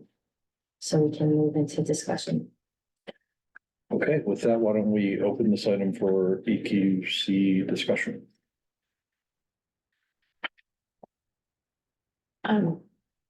Well, I recommend that we have our new chair be the presenter to the city council. A second. I'm third. I recommend that I feel no proprietary need to do that, so if somebody else would like to, I would be completely happy to. I don't want to break precedent, but I also don't feel like I need to be a peacock, so. I think you could break it. So well, I'm told. And we can even get you some peacock feathers. Honestly, I'm happy to do it. I don't feel a need to be the one to do it, so whatever everybody would prefer. I know, you're looking, it's how I get on subcommittees. It's exactly how I get on subcommittees. So we had a motion, was that from Commissioner Headley? Yeah. Second by. You're- Let's see how this is You going. guys are on. We're on it. Can I third it?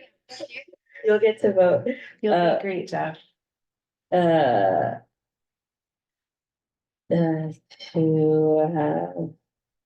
chair. Not to gum up the works, but what if Jeff can't do it? What if he wins a surprise trip to the Antarctica? What is our backup to? We just pick it on the fly? Okay. What's chair? I think the vice chair, that's what. Vice chair's for. Good. Never you need me, but Yeah. I'm pretty sure you're gonna be on there. I'm playing the lotto every week.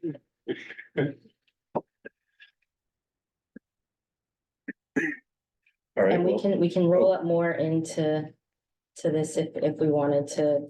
got it. Well, we'll do this one first. Are we, do we need, well, are we voting on each one individually or should we vote on all three together? We only need to vote on this one and then the work plan subcommittee. So why don't we do the work plan subcommittee and then vote on all of them together? Is that Sounds great. sound good to everybody?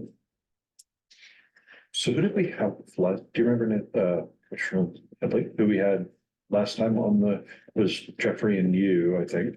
Yeah. Anybody else? No, I think it was the two of us.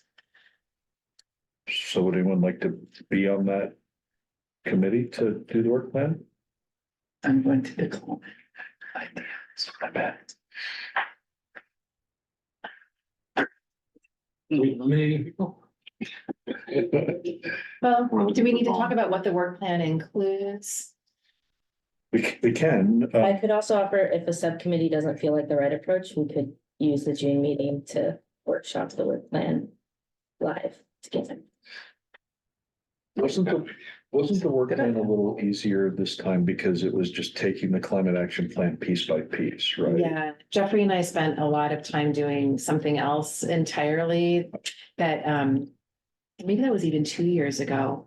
And it wasn't this last one. I think it's gonna be easier now with the template the city has provided that all of the commissioners are using. So it might not be the worst thing, and I think it would be helpful to have, 2 or 3 people go away and think about what we want to be thinking about for the next year and come back with some proposals that we can all react to. I'm happy to. Yeah. Okay. The whole committee. There we go. That's three. Time for motion? Yes.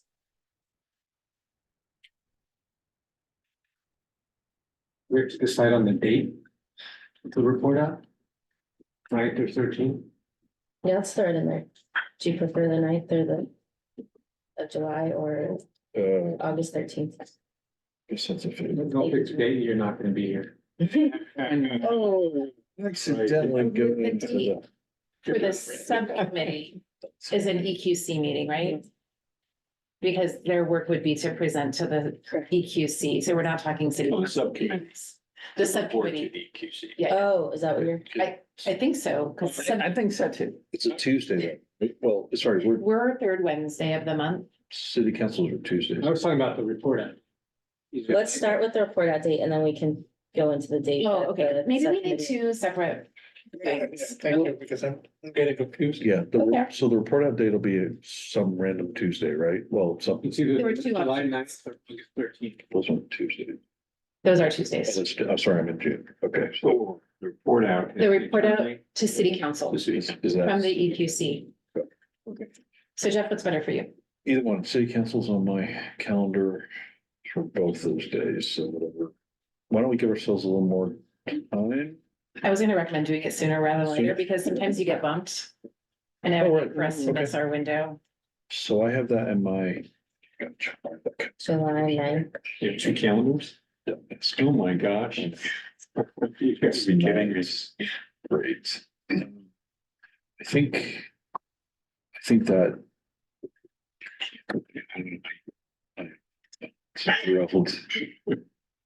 Hold personal chambers. So, yeah, the night sounds good. Okay, I'll repeat the motion. Commissioner Headley made that Commissioner Kissel seconded to have Chair Jeff Schmidt make the annual presentation to City Council with Vice Chair as backup at the July 9th City Council meeting. Good. Favor? So moved. Okay. Okay. And then we have the start of a second motion, but no one's made the motion. But I captured that Commissioner Kissel, Philippe, Yopart, and Meyer are to form the ad hoc subcommittee for the work planning effort. We wanted to add a date for when they would report back to the EQC. And Yeah. to a clarification question here. Yes, So creating the presentation is not, that's part of the previous one? that's Mr. Schmidt's role. Okay. He's But not the doing work, that. the work plan that we will produce is part of what he's gonna share, right?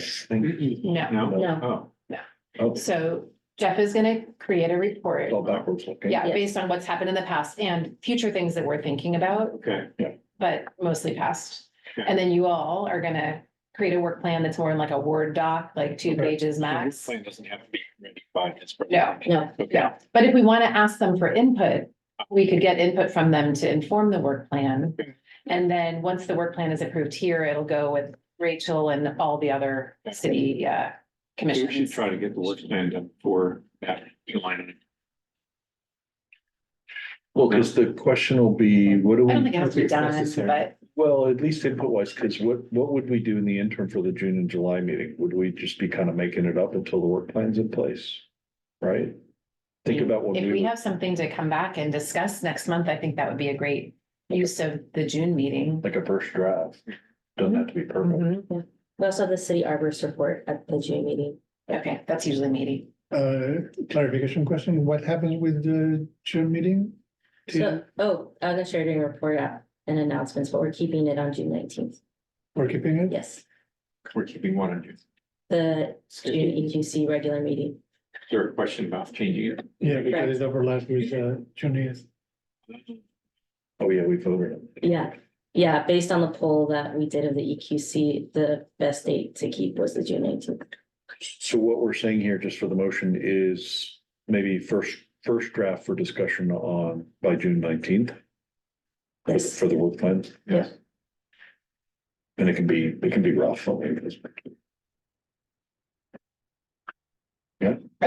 I would, You were the only one here who did the last one. You so- have preferred font and size. But, yeah. I'll send the three of you down. There we go.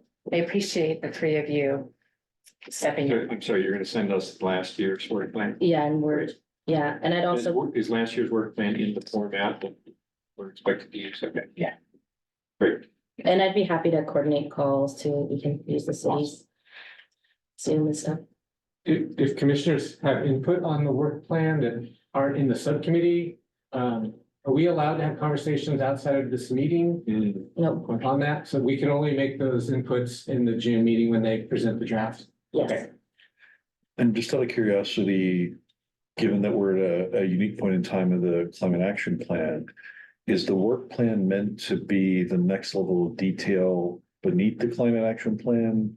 So like our last work plan was doing what we've been doing, update the climate action plan. But I'd assume the next work plan isn't a bunch of random topics, right? It needs to somehow feed into the cap. Well, Right. we have responsibilities beyond the cap. We do? Yeah, like the urban forest. That's part of the cap. No, it isn't. Oh, yeah, but it's also not part of the EQC. No, it is. That's not. The EQCs, well, I mean. Okay, so Jeffrey and I spent a lot of time thinking about actually expanding the scope of what the EQC was. Like when I joined 2 years ago. Okay. The scope of the EQC was all about heritage trees and that's all it said. It didn't say anything about the climate action plan. So now I think we have 4 bullets that talks about the urban forest, the climate action plan. Kind of like catch-all, everything else related to the Yeah, environment. okay. So, you know, while we do spend a lot of time talking about the climate action plan because it's very important, there are other things that we. Yeah, I'm thinking of the management plan specifically, so that's what I'm getting. We still work on that. More than just the climate action. So it would be good probably to go back and look at our description of the E EQC. Question, I mean, point here. I think I need to remove my name from there if the presentation is going to be on the June 19, because it's quite unlikely that I will not be able to be at that meeting. Because I'm You don't going have to to be be, at have to be there. I know, but if you're if available. it's going to be presented, I think it would make more sense for have somebody else that is in the discussion to be presenting it. Partially, but although we're not really saying we have to finalize it by June 9th. No, right, I understand, but if I go through the effort and stuff like that, and then I think somebody else may provide more value. Being in I there, didn't see anybody else raise their hands. But if somebody else wants to, I'm Well, there's happy only to be two there, but I'm aspects, so just. You don't have to have 3. Well, if you want to contribute, I think my envisioning of this would be. Because we can't talk about it outside this room.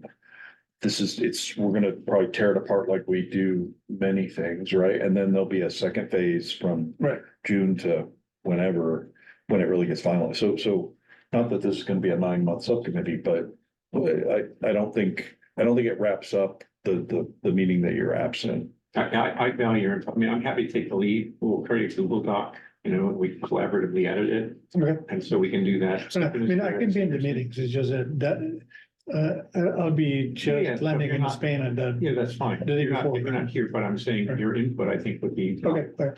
Yeah, and Zach and Brian are just taking like first round input, I think, yeah. I have a clarifying question. Would that draft be in our packet the week before? Like, we can all look at it before we tear it. Yeah. Because of course, the fun is. Exactly. yeah. So should we check and see if this is good for a motion? Sounds good. Sorry, yeah. I don't know if this is the right time, but I was just gonna throw a couple ideas at the committee for the work plan, and one would be single-use plastics. Another would be plastic grass. Sorry, the last one? Sure. artificial turf, plastic Oh, grass, oh. and single-use plastics. You can get rid of plastic grass. More of it everywhere. Yes, getting rid of it. I second those concerns. Okay, any other comments about that item? I would love if the people drawing up the work plan took a dive, and it might already be in here. Literally a dive into sea level rise and the impact of inundation in the eastern part of the city, which I understand is projected to be in the almost $1 billion. Would love to think about what we're thinking about.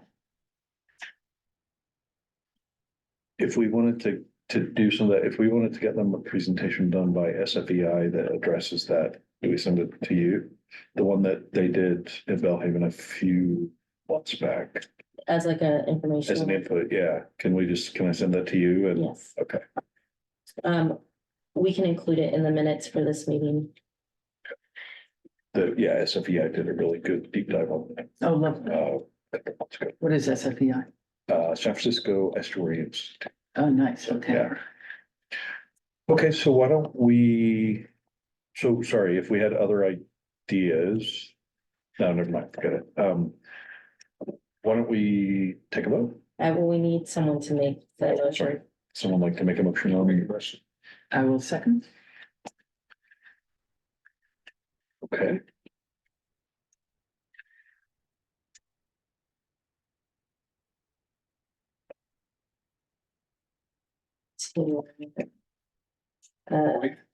What was it? Good point. I don't know. Yeah, that's what I was thinking too, so we'll go with it. To create a subcommittee and then to appoint them to the subcommittee. Yeah, yeah, thank you.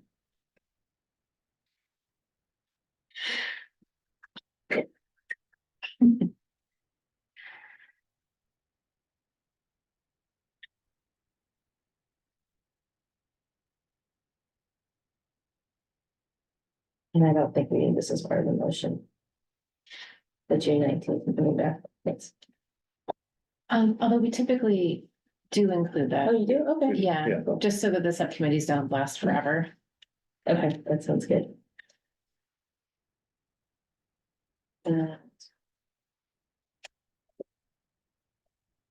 sounds good. All right, should we put an end date? Because like to Nancy's, to the Commissioner Headley's point. So is it 3 months? Is that what works for Yeah. constraint law? No, well, ours was 4, yeah. I just remember there was some constraint though. We got that subcommittee training. Yeah, Couldn't be any longer than X, X was. well, and it needs to be done by a certain time to make sure that gets to city council. So when do we need to have it approved by? And it needs to be done by September 18th. And looking at the calendar, so we see when the September meeting is. EQC meeting. Yeah, it's September 18th. So it would need to be done by the August EQC meeting. It needs to be presented to the city council by September. When you say done, do you mean presented at city council? It's gonna be, it's not gonna be presented at city council, it's gonna be on consent at the September 24th. So we need to approve it by August meeting. So to first draft the work at the June 19th regulars to disband Later. no later than August.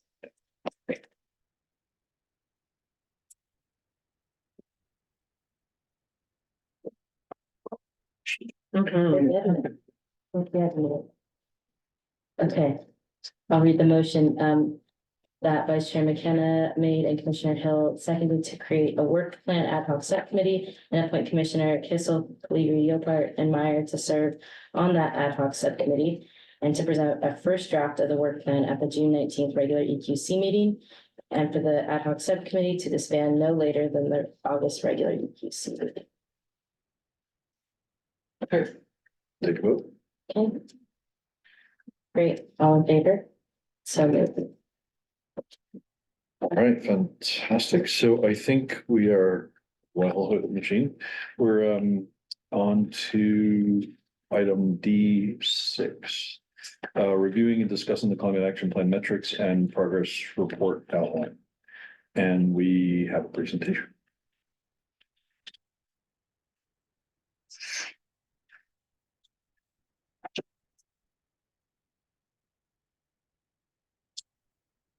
Awesome. Okay, so this has come up as the group has been developing the scope of work updates, and so I just want to provide a time to agendize getting the conversation started about how we track progress and what our metrics look like relative to the climate action plan. So I'll provide a little bit of background on our climate action plan. I'll share about our progress report updates and what that looks like, as well as our metrics and our greenhouse gas emission inventory. Okay, so I provided this context in other presentations today, but over the last year, the commission has been providing recommendations to staff on possible ideas to explore for implementation of each of the CAP strategies for 2025 to 2030. The last time City Council approved a scope of work for the climate action plan was in 2021. And that's currently the city's implementation strategy. In addition to the CAP scope of work update, the Sustainability Division provides updates on progress towards the goals in the climate action plan every 1 to 3 years. What's the sustainability division? Oh, so that's within the city manager's office. It's me, Liz, and Ori. Yeah. Great. So this is just our process that we've been taking as far as the EQC providing recommendations for the scope of work update. And now I'm asking the EQC for recommendations on the CAP progress report. The CAP progress report will then go to City Council prior to the scope of work update going to City Council. So we can see what activities we've been doing before they, sign on to a new work plan. And then we'll get underway with the scope of work update once council has a chance to provide feedback and adopt it. And then looking into 2025, 2026, we'll be providing a really comprehensive greenhouse gas emissions inventory update and progress report update.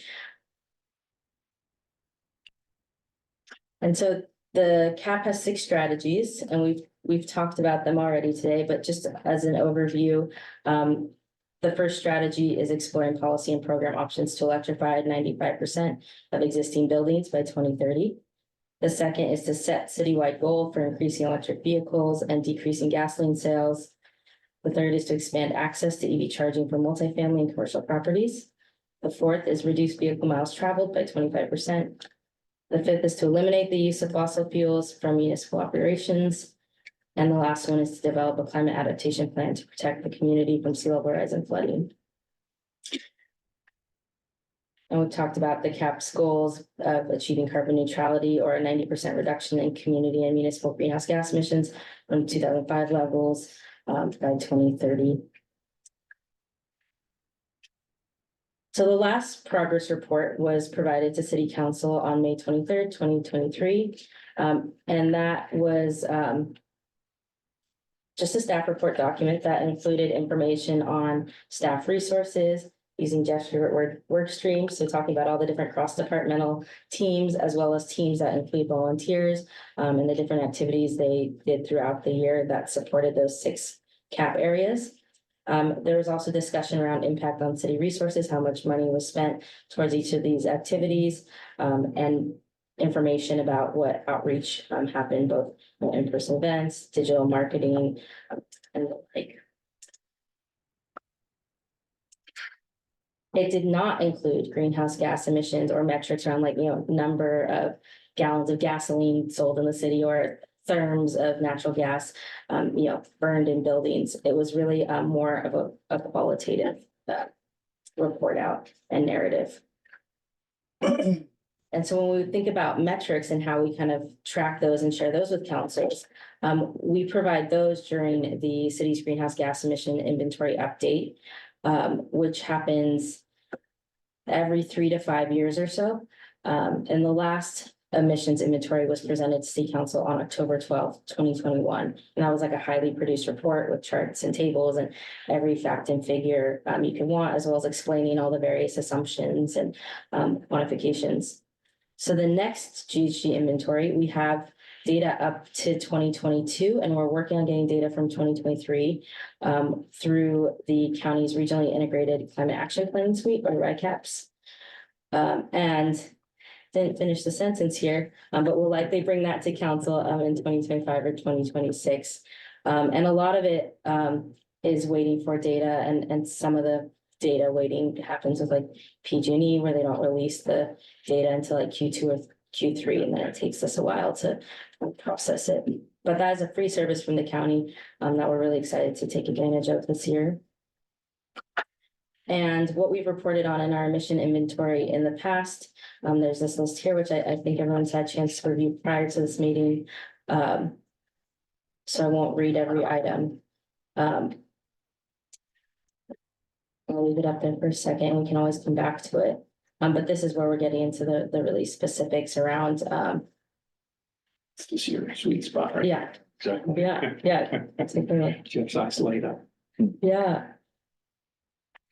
And so tonight I'm asking that we look at the progress report, which is like the qualitative piece, and see if there's kind of anything else you'd like staff to put together and share with the city council. If there's any like highlights or key moments you'd like us to add to the progress report, there doesn't have to be anything necessarily. And then the next piece is to provide feedback on that, as well as discussing metrics for a future greenhouse gas emission progress report update. And it doesn't have to be solved today, because this isn't going to happen until 2025 or 2026. But this is just providing an opportunity for the committee to discuss metrics for staff to start investigating for that inventory update. And with that, we can move into discussion. We take. Cool. Any Oh, clarifying questions thank you. from? QC? It's a clarifying question or discussion. What are the metrics? Are we syncing up with other municipalities and counties? Yeah, so this is a national framework through ICLEI. Through what? ICLEI. I don't actually know what the acronym stands for, but it is international. International Climate. I don't know. They've kind of foregone spelling out their name and just use it. ICLE. International Council for Local ICLE. Environmental Initiatives. Yeah, engagement. And the county's RICAPS program provides support. So we meet monthly as cities to talk not only about climate action plan development, but climate action plan implementation. So, another clarifying question, just to, reopen a can of worms. So one is looking back, which is what you're looking for input on now. The other is a year or so from now, we're gonna use a highly data centralized report. Where's the middle ground of if we wanna change some of the goals in the climate action plan? I'm just missing that piece of some of the goals, feel like CAP 6 even, where we were talking, it's a little bit less about sea level rise and more about adaptation. So where's the space where we're adjusting the goals for the CAP? That makes sense?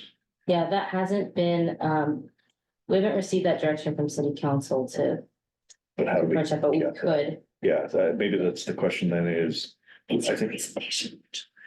Well, would we make it in? That would be a presentation? specific request that you would make. We Okay, would, yeah. And if they say yes, then, then that gets changed. Okay, so, or then we can look at it. Sorry, run that one more time. So sometimes for us to do work and for staff to allocate resources to do things, we need direction from city council. So when we go to city council with the update, here's what we've been doing. We would like direction on X, Y, and Z. We'd say we'd like you to direct us and staff to work on things. It's this opportunity Okay. that we can be very crisp about what we want from them. got it. It's not specifically, it's not purely looking back. It's Yeah. looking back. Getting plus. direction.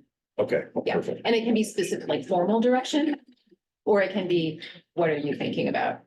You know, kind of like, where's the wind going? That You know? was a little scarier, but okay, yeah, okay, that makes sense.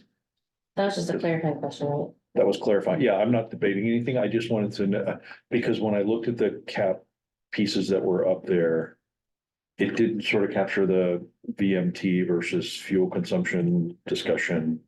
It didn't really capture what we talked about for CAP 6. Like, I think there's, but do we need to come back to this group to get input on that, or? Because we did talk about updating some of the goals in the cap. For cap 6, I have, Okay, I'm not sure about the other sections yet, I'm we still. kind of left it open just earlier tonight about should we keep cap 3 or cap 4 the way it is, or should we tweak it? And I thought we were gonna discuss it during the measurement section, but it feels like the measurement section is now like 2 years. Yes, So how do we capture this idea? Is VMT right, or is fuel consumption right, or? My recommendation, can I, absolutely. would be to, create a slide in the presentation in July saying we would like you to give us direction to review the cap goals Okay, to make sure that they're still on target. okay. And then if they say yes. So this is creeping a little bit more into discussion, but like, okay, so that, why don't we take public, sorry, if there's any more clarifying questions. Just to clarify the suggestion from Commissioner here, that would be somewhat open-ended, it would not just, a slide like that would let us discuss other things that would be in the space of gap. Well, Because I also It's have almost like some, we want to tweak, I think we want to tweak the goals a little and bit. we kind of need their direction to tweak the goals, because right now that's not really in the scope of what we're thinking about. right, And we can't just do it on our own either, so we need to say, are you cool with us looking at this and making a new recommendation about what the goals should be? And here's what we're thinking about. Maybe we can kind of lead them along and say, like, here's some of the things we're thinking about.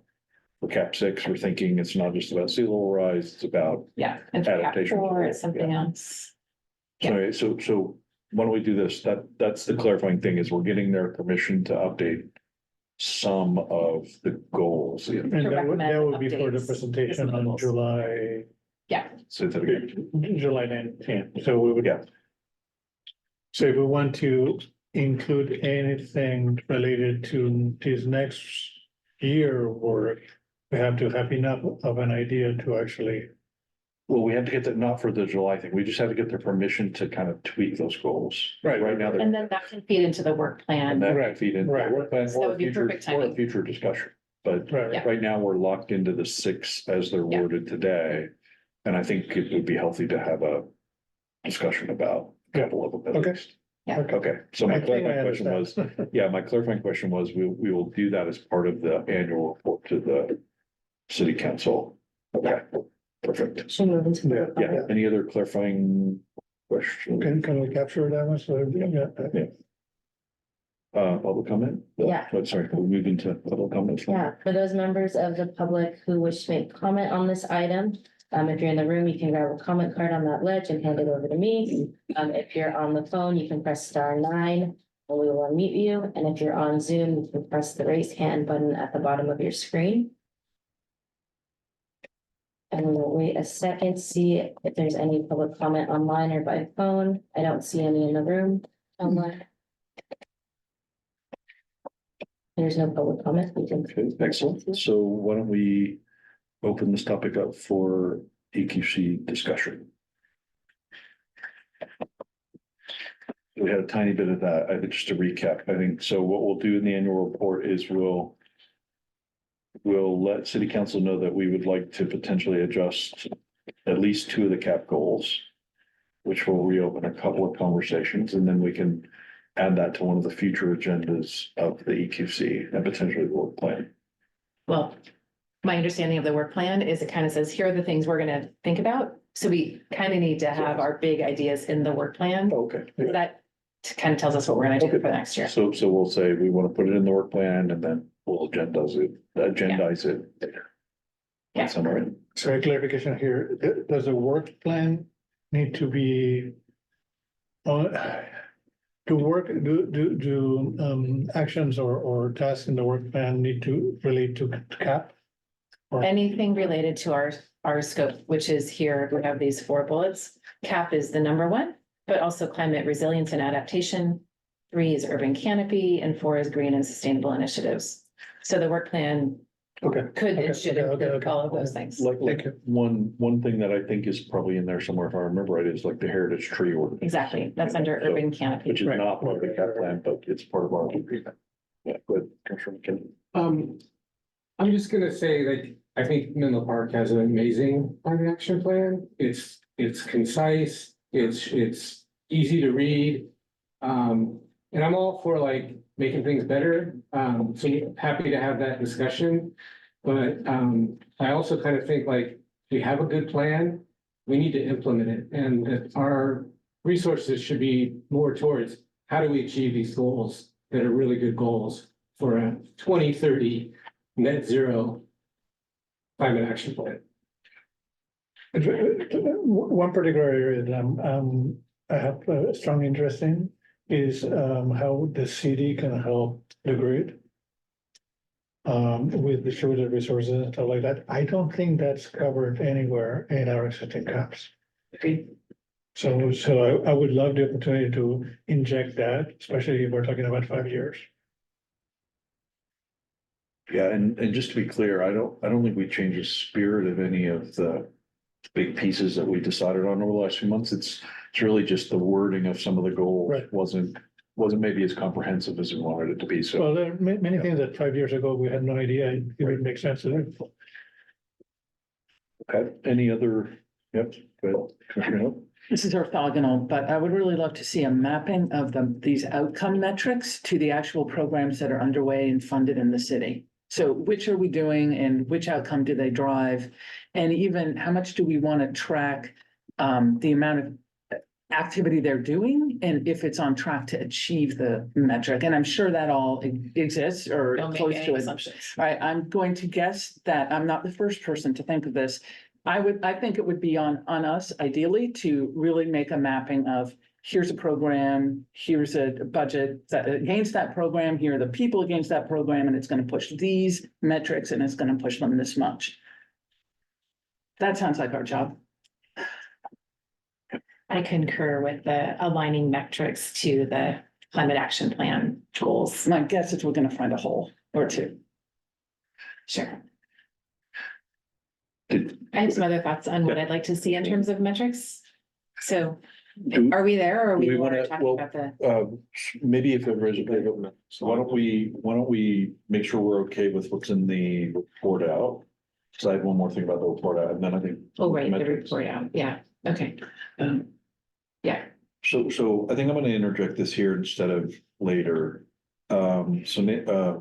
Commissioner Headley and I had the opportunity to talk to Mrs. Ward, who we read her letters and John did the nice shout out. So we had an opportunity to be in front of the fourth grade class last week. I don't know, it's all. yeah, it's Friday. It was, yeah, so it was great. They're very excited. The teacher's very excited. It's a great way to get student voices into real work that's going on as opposed to sometimes it can feel really disconnected. And then that, of course, energizes the school district to do this kind of work and everything else. So one thing I would ask us to maybe future look for the city council is a student engagement part for the climate action plan. So can we bring their voices in? Can we invite a couple of student leaders to this meeting to, I've been part of processes where middle schoolers came into a meeting like this, they saw the data, they were sitting there and discussing it. So if everyone's okay with it, I would like to propose that as a forward-looking direction that we would go with the. So we put that in the draft work plan. We would put it in the future, the report out, things for the future. Is this idea of bringing more student engagement and voices into the work that we're doing in this. Whether it's us going out as ambassadors, if we choose to do that, or whether we bring them here, or Mrs. Ward maybe was gonna attend tonight, so. You know, she's really up for that and is excited about the opportunity to do that, at least through a few grades. So, yeah, go ahead. Was that for the city council report out or for the climate action plan progress report? Oh, I'm confused now. Are there two? So there's the report out that you're making the city council. Are you talking about that one? Right, that's the one where we also just said the adjustment to the metrics, that one. Where do we get to indicate future direction? That would be in the presentation. That was the previous item we discussed. Yes, so whatever that one is. Yeah, so we already, we moved, Okay, but that's fine. You could, if that, well, I'm just trying to figure out where I to think float that would be that. the right place. Yeah, I Yes, just want to not in float, the progress report outline. I just don't want it to show up and everybody go, what the heck is that? Wait, I'm confused. Would that be on the July 19 presentation? The July 9th presentation that the chair is making, you could include that there. That would be the appropriate report out to council. Because that's backwards looking with a little bit of forward looking. Right, Correct. Okay, I don't care which one. yeah, it is, that's what I thought. It's whatever it is, the Yeah. little bit of forward looking, I would make the request that we somehow bring youth voices into this.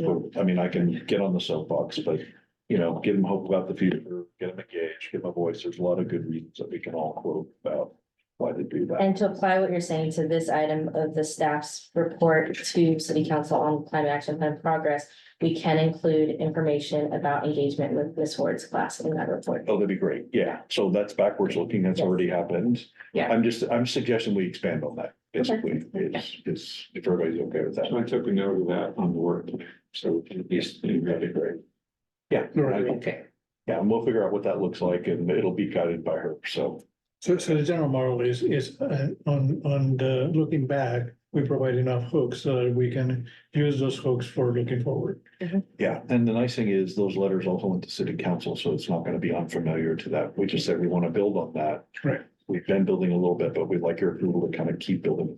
To clarify, as we build it, if there is a formalized sort of youth involvement, it wouldn't just be Ms. Ward's class showing up. It would be that we would solicit applications from the whole city, that sort of a thing. Potentially, I wouldn't want to scope what it looks like, but it's just this general idea of, hey, we're making decisions for these generations already. Better to give them a voice, better to give them multiple ways to input. So I wouldn't think we'd want to create like a new commission or anything, because there is a youth advisory commission. But I think there's ways we can get their input, whether it's us going out as ambassadors like we did, or, you know, maybe there's a very articulate sixth grader that wants to kind of sit here for the first hour and collect a bunch of thoughts and give them to us. I guess my feeling is that I want to make sure that any child who wants to get involved, who receives word that it's happening, That's a good, that's my only concern. yeah, that's a really good point. I think as we scope what that looks like, that's a great. Okay, Another thing to consider is asking city council to expand the scope of the youth advisory council, the YAC, that is helping library and community services. yeah, and if they bring that up as a topic of discussion, I'm happy to Yeah, discuss that with them, the pros and cons of that. I think that relative ages might not overlap for what we're interested in. Yeah, I think we can Yeah. find that. we can figure it out. Because what was the teacher in the high school that, Oh, well, yeah, so there's potentially high schoolers too that would be pretty interesting. Okay, great. So should we move on to, is there anything else on the presentation part, or should we move on to the metrics part? Do you want feedback on that as well? No, I think we're good unless there's anything in particular. I heard some things to include in the progress report, and I'll definitely send a notice to the commission when that's gonna go to city council. So you can be there or participate however you'd like. So we can look at the metrics. And I'd offer thinking about maybe instead of diving into all of them, since it's turning into a late meeting, maybe thinking about what the next conversation should look like, whether it's a presentation from someone in this commission's staff, or what the next steps for making a decision on metrics would look like. What is the expected date that the staff will make the progress report to council? Either one of the meetings in August. and by I'm when do gonna you go with need, August 13th. and by when do you need our recommendations on metrics? So that will be an effort. I mean, we're ongoing collecting metrics, but we're not gonna present it to council until probably a year from now. Yes, like 2025. So there's There's plenty of time. there's the work plan presentation, and then there's the metrics, which is like totally in the future. And you want our input on what the metrics should be, or which ones we like or don't like, or how we, any input we have? There's been a lot of discussion at this commission about the metrics as they started looking at the hood of the plan. And so how the city typically does it. I don't think there's been a lot of that conversation, like when the first cap was adopted, these were the metrics, and we've been tracking them just to align with our baseline. But wanted to provide a space to be able to interrogate that. So we don't want to rip them apart. They've been tracking for Yes. consistency for a while, yeah. Yeah, So but we what's could- fun? But good. There's potential to maybe add some things that don't necessarily go into our inventory, but are still key performance indicators of the work. Some of us get a little worked up about the metrics, in my mirror. But I think it's a lot more about like, sometimes they're very public facing, so how do we present something very complicated in a way that most people find relatable, like our joking conversation about what's your greenhouse gas number, like people don't. Anyway, so I'm not getting on the soapbox, I promise, but there's ways to kind of communicate this stuff that's a little simpler than the more complicated exercise, and can we add that layer in? Yeah. I'm sorry, I'm just looking at the metrics, big question here. I don't see any metrics about building electrification. Like how many heat pump, this, that, whatever, is suggesting something like that is within. Definitely. And then the other question is, I forget where this came from. I think it came from Commissioner Hadley, the San Mateo Sustainability Dashboard. That has a lot of very interesting metrics. Is that, I assume that was paid by the county, or it has information for every single city. Yeah, they make data requests of the city to contribute to that dashboard, and the city Yeah. contributes $5,000 annually to that organization, as well as I think most cities in the county. Yeah. But that is a great idea. It has a lot of very interesting data. I don't, okay. No, that's helpful. Should I send you a pointer of those things, or you'll? I know where to find it, so that is very helpful. Thank you. Do you want other thoughts on the metrics, or are you more recommending we maybe create a subcommittee to come back and? That could be one option, or we could continue the conversation. I don't know. Yeah, because it's. We could have a very short subcommittee. Well, it's a year in the future, right? So we got time to figure out how to do it. This is the one that's a year from now, right? Yeah. It's 8:30. Okay, I missed that. It's So 8:30. this is for when? This is for a year in the future. And the metrics that we're tracking connect back to the overarching goals that are in the cap. Exactly. So each cap target has a couple metrics assigned to it. Yes. Yeah, and typical dashboards, we're just waiting for the data, right? I mean, if I heard you correctly, we could report on what we have now, but it would be incomplete. It wouldn't be, necessarily usable. But in about 6 to 9 months, it's probably gonna be more complete. Yeah, the way that this, the San Mateo Sustainability Dashboard works is all the metrics are coming from multiple places, like PG&E, et cetera, et cetera. And most of them are started in 2021. So they might not be the ones that we exactly want, but like gas per capita, it's in there.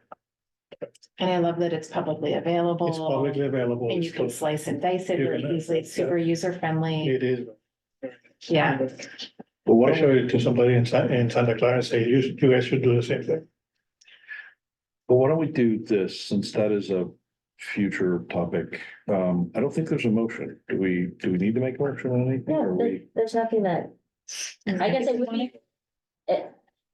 I was gonna say, if we want to create a subcommittee, we need a motion, or we can just discuss it at a future date. As a, what were you gonna say? Otherwise, this item can just be informational as far as the timeline of, when we interact with council on the private action. Why don't we just note that we probably want to create a future subcommittee, because I think people who are on the work plan subcommittee might also want to be on the metrics subcommittee. I wouldn't want to double up the work, like, oh, we got to meet next week to talk about something a year in the future. Yeah. We just make a note that we want to do a subcommittee. And perhaps the work plan folks can think about metrics within the context of the shared work. When would be a good time to talk about it?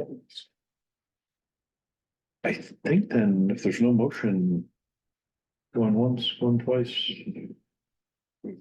All right, so I think we are in the reports and announcements section.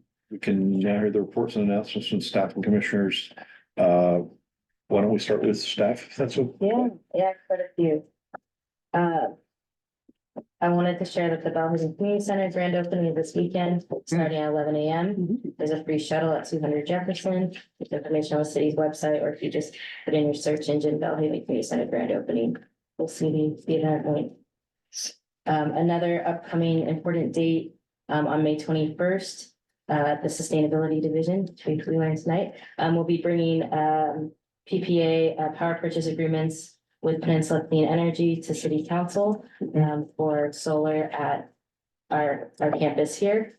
And then we will also be bringing forward the, recommendation to continue the fee waiver and credit program for electrification projects. So we'll have 2 items, and I'll send a courtesy email as well. I also wanted to share that there is going to be an environmental justice study session at the Planning Commission. I believe it's June 4th, but the draft environmental justice and safety elements are published online. And I think last meeting I erroneously said that they were on the website and they weren't.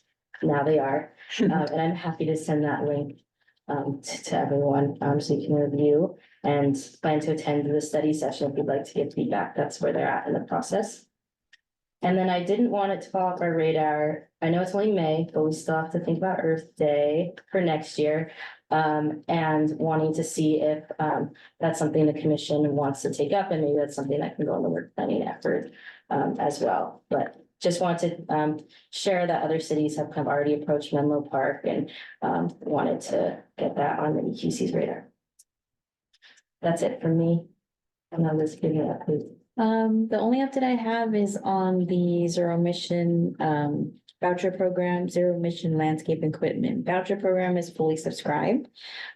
So yeah, we should be seeing people purchase their equipment and getting those gas powered equipment off of out of your neighborhoods. So yeah.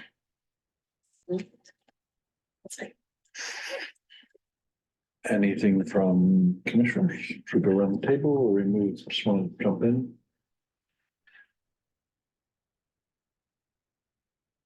I got a couple, just to get the ball rolling.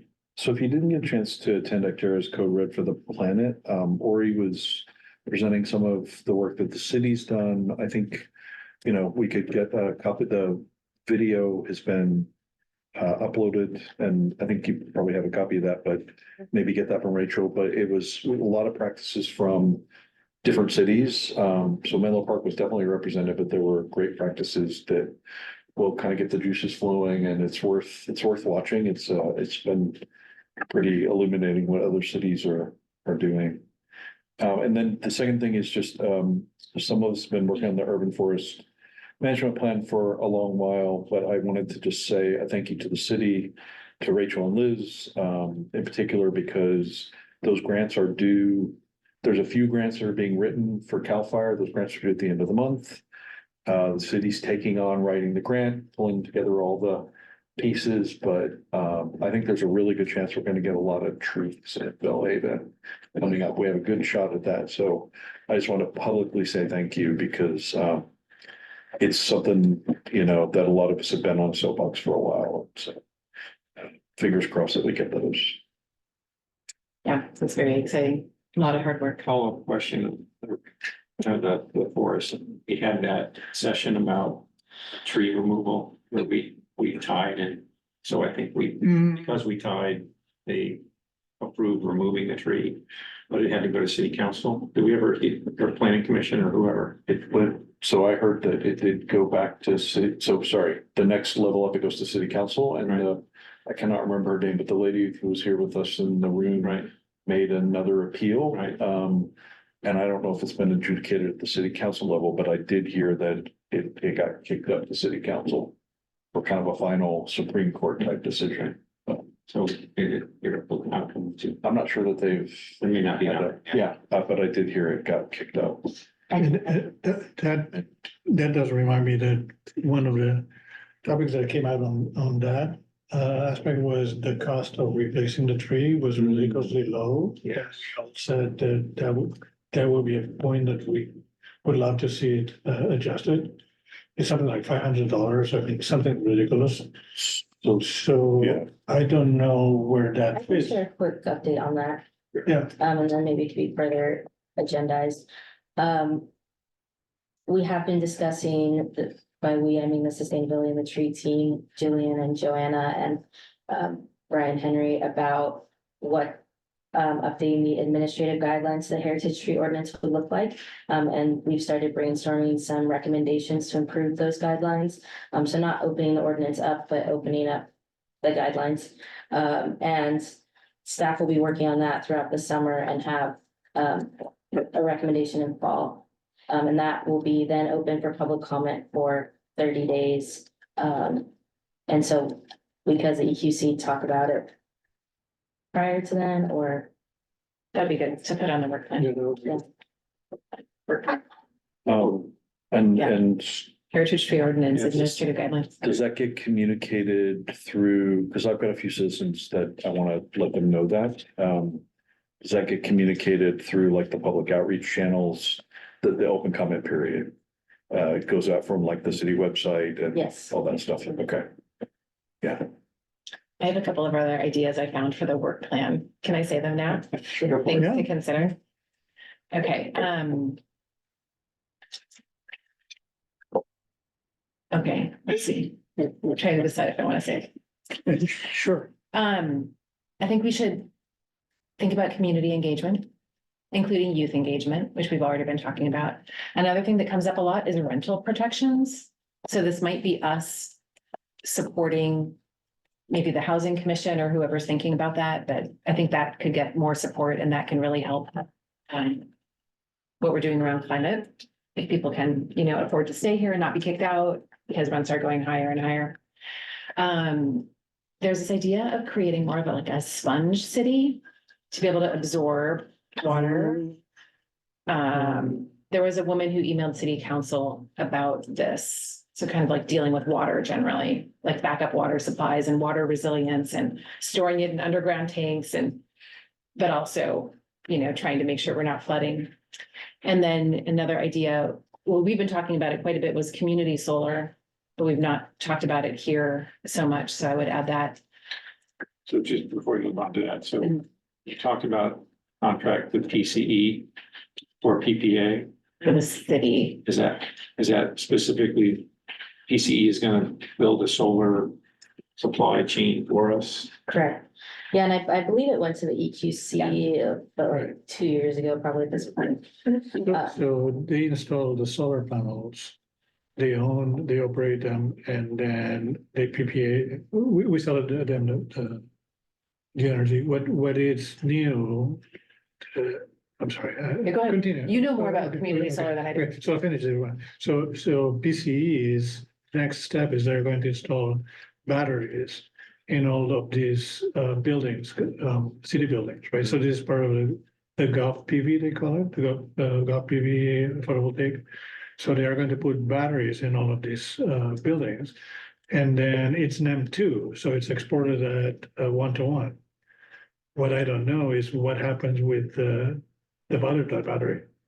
Who owns that? I mean, the energy that's being exported, Right. And the cash that we get as a Right. result. so there is money out of that one. Is that owned by PC? Is that ours? If it was ours, can we use it to pay some, reduce some of the cost of Bellhaven people, residents? It's just something like that. I mean, there's a whole dynamics there that We've gone beyond the scope of kind of reports and announcements, but we could make a decision to agendize this for June. Or I think we're kind of telling the work plan Yeah. team what we might want to think about. So Right, so community You're solar. not talking about that. Well, I think the money from that could be used for community solar, and 15-minute cities is on my list. And I'm sorry, what was that? 15-minute cities Oh, okay. and decarbonizing block by block, like the eco block that you told me about in Oakland. Maybe some bigger creative things. Thank you for letting me say all those things out loud. All right, any other updates from commissioners? Sure you don't want to be on. Yeah. I kind of do, but I don't. Okay. If anyone drops out, I'll drop in. Okay. I think then that means we are Adjourn. officially adjourned. Do you adjourn or do I adjourn? Doesn't say. You adjourn.